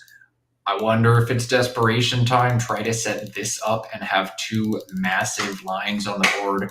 But I think what Joey did is right. You need to score some points. You can't fall so far behind that there are no paths left to victory. So WO, 28 points.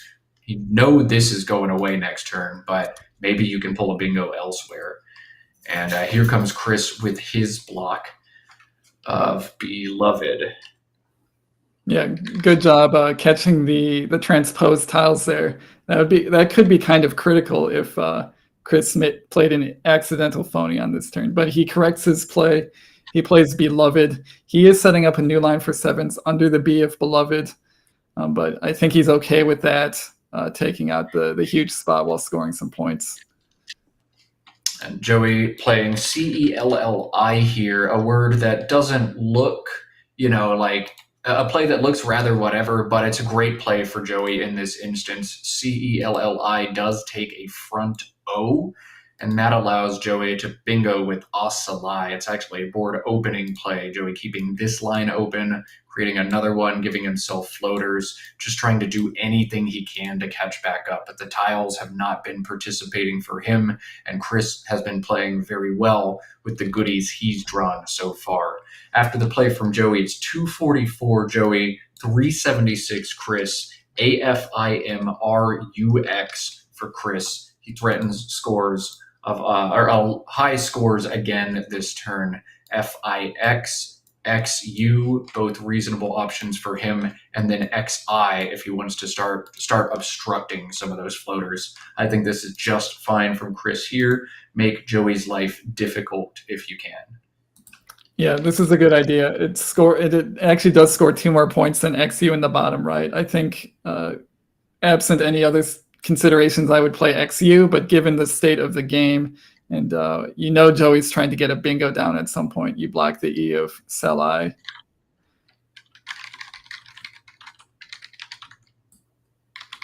So Tundra, the play for Joey, I think he understands that he's sunk in this one. He trails by 170 before that play. His chances are evaporating quickly. Joey has thrown in the towel with that play, and you can't blame him. This one's done. Yeah, I think that with the amount of tiles in the bag drastically dwindling, not a lot of opportunity left on this board other than maybe 8s ending in Y. The Y of Icy, maybe like the last possible place for Joey to score enough points to stay in this game. But it's really not looking good. That's really not looking good indeed. Joey's odds evaporating so fast. He had the opportunity maybe if he draws an S to try something here, put Chris in a bind where he's terrified to challenge, but just never really had much of anything on Joey's end in this game to make these opportunities happen.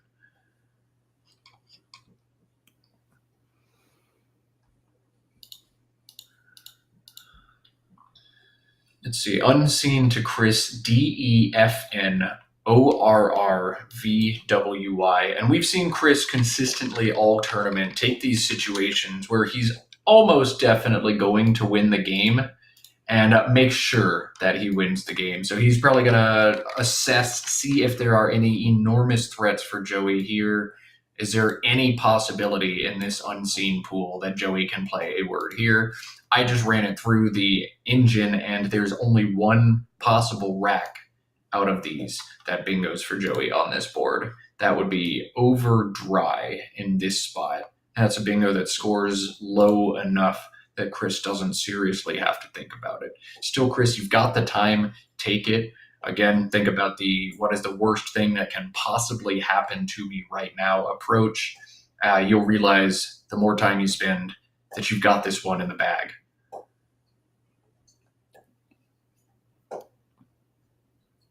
Oh, we get to see a new word added to the dictionary. Fam didn't used to be good. It is definitely good now. So Chris is not only studying all the old words, but the new ones as well. Capitalizing on the expanded dictionary that we got just a few months ago to score some points there. Chris leads 444 to 298, and the bag now empty means Joey's just got to get rid of his remaining tiles. He'll plunk down Foy, BERRUWO, the rack for Chris, and he looks to close this one out. But wow, what must this mean for Chris Sykes? I don't mean to drag up dirty laundry, but he has had some great performances that go awry right at the end. The Canadian Scrabble Classic in Belleville, he had to beat Joey Malik just one time in the last 3 games. He was on stream for all 3 games and went 0-3, and Joey Malik took the title there. He had to feel something similar happening here. Remember, Joey beat Chris in rounds 25 and 26 to force this winner-take-all match.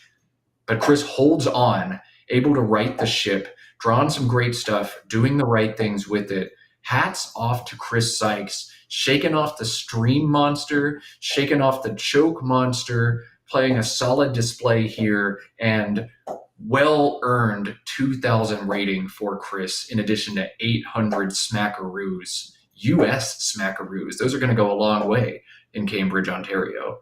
Way to go, Chris. Hats off to you. Nice job. Yeah, nice job, Chris. All that preparation has paid off. And as you say, Matt, he's shaken off the stream jitters. There's been times where he has not performed up to standard on stream, whether nerves or just bad luck or some combination of the above.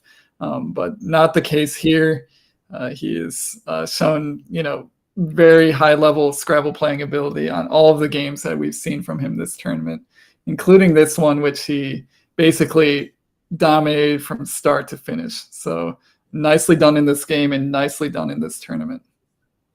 Stream jitters is something Chris has faced in the past, but he was streamed for 4 games in this tournament, and he won all 4 of those games. 23-4, the final record for Chris in this one. That is obscene. Yeah, against this field, a lot of very good players in the field. That is an amazing record and an amazing spread. And his new rating is going to match how amazing those things are. So we're going to wind down after this. We'll definitely try to get the headset on Chris, let him get a little victory speech in as well. Any questions or words of support you got for Chris, let me know now. And by the time the tape delay happens, we'll get those. But there is plenty more Scrabble coming up. Make sure, if you're not yet subscribed, that you push that subscribe button here on Let's Play Scrabble. We'll be bringing you more tournaments on this channel coming up. The big one on the immediate radar is Josh and Kieran's Lake George, New York tournament in October. Check out more information at letsplayscrabble.com.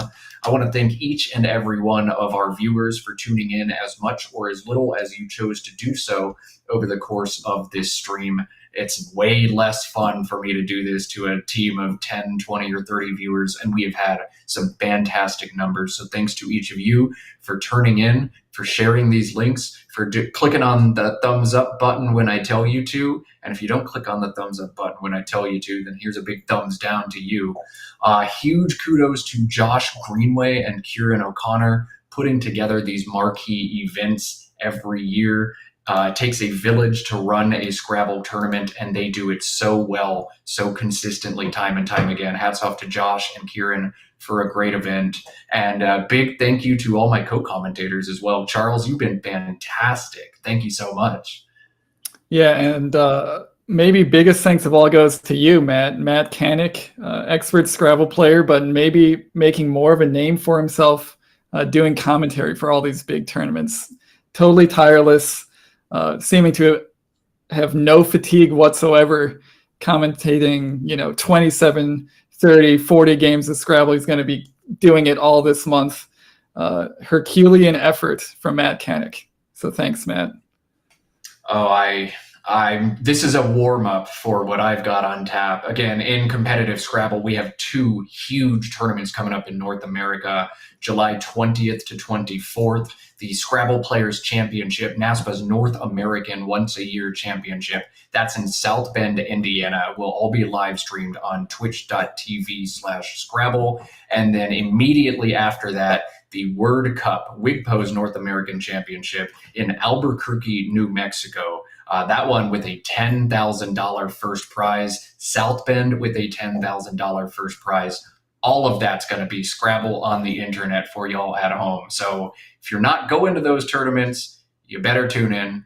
I'll be there on the headset for most of it. But let's turn things over to the man of the tournament, shaking off the stream demon, corralling, figuring it out. Chris Sykes, our NWL champion at 23-4. Congratulations, Chris. What does this win mean to you? Oh, thank you, Matt. It's great to win. I've had a couple of really close tournaments, the previous 2, where I was in a similar situation and ended up second or third. So this feels really good. Yeah, lesson in perseverance here from Chris. He has had 3 now fantastic starts to tournament and then sputtered right at the end. So this one finally sealing the deal and doing it in such an emphatic way too. You know what your rating's going to be after this, Chris? No, I don't know. It's going to be over 2,000. We don't have the exact figure for you, but that last win over Joey means definitively on your cross tables page, you have broken 2,000 and risen to the ranks that so few players have ever made it to. What does that mean to you? That actually is something I never really expected. I kind of flipped in and out of the 1900s. So this has been a bit of a freaky tournament for drawing well and not getting bagged a whole lot. The 4 games I lost, I was bagged, and so this is pretty amazing for me. Absolutely amazing. Charles, you've got a question for Chris as well. I'll turn things over to you. So, Chris, first of all, congratulations on an awesome tournament. We loved watching you play up here. What's next for you? You got any tournaments coming up? Where do you go from here now that you're rated 2,000? You're among all the best players. What do you do here? Well, the rating doesn't affect my tournament choice, but I'll be doing Gananoque, Stratford, probably Mississauga and Toronto. But no Yeah, nationals. the Ontario, New York region is such a hotbed for Scrabble and many, many options available ahead for Chris. But the 2000 rating will not be on display at the SPC, will not be on display at WIGPO. But if you want a slice of our newest 2000 rated Scrabble player, Chris has a lot more on the radar. Gananoque, Belleville, Ontario, all kinds of tournaments going on up there. This is not the last you're going to see from him. Chris, congratulations. Again, you've played so well, so precisely all tournament, and I know you have put in so much work on the Lexica. It's got to feel so great for you to have these results come together and to see your rating climb. I'm going to let you go celebrate with your friends and loved one, but congratulations from us on the stream team. Go enjoy this. Okay, thanks, guys. Thanks for streaming. Yeah, all right. And with that, I think I finally get to go touch some grass again. Charles, it's been an absolute banger of a tournament. 2 awesome fields, 2 awesome divisions, 2 awesome finishes. Again, huge thanks to Josh and Kieran for organizing this tournament, to all the co-commentators, Charles today, but also Emmett Brosowsky, also Mack Meller on the previous days. We appreciate having everybody come in and do the commentary.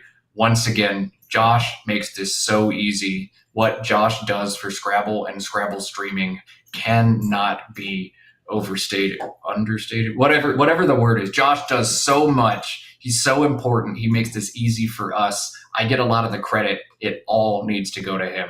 So if you see Josh anywhere, buy him a coffee, give him a thank you, give him a shout out, handshake, because Josh is such an asset for us. We're going to wind down here.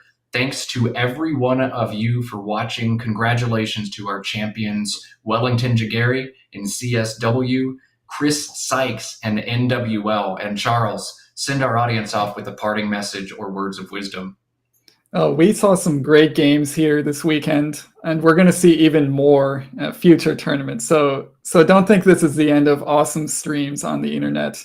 We've got Scrabble Players Championship, we've got Word Cup, Lake George, any number of other tournaments happening all over the country, all over the continent. Got to tune in for all of those. Follow this channel, follow the Scrabble channel on Twitch. Just follow anything and everywhere that you can. You don't want to miss a minute of this. It's all going to be awesome. It's all going to be awesome all month of July, the best Scrabble month of the year. I am stoked for it. We're going to wind down for there. Once again, thanks for tuning in. Let's play Scrabble again sometime soon. Matt Canik, Charles Reinke, signing off.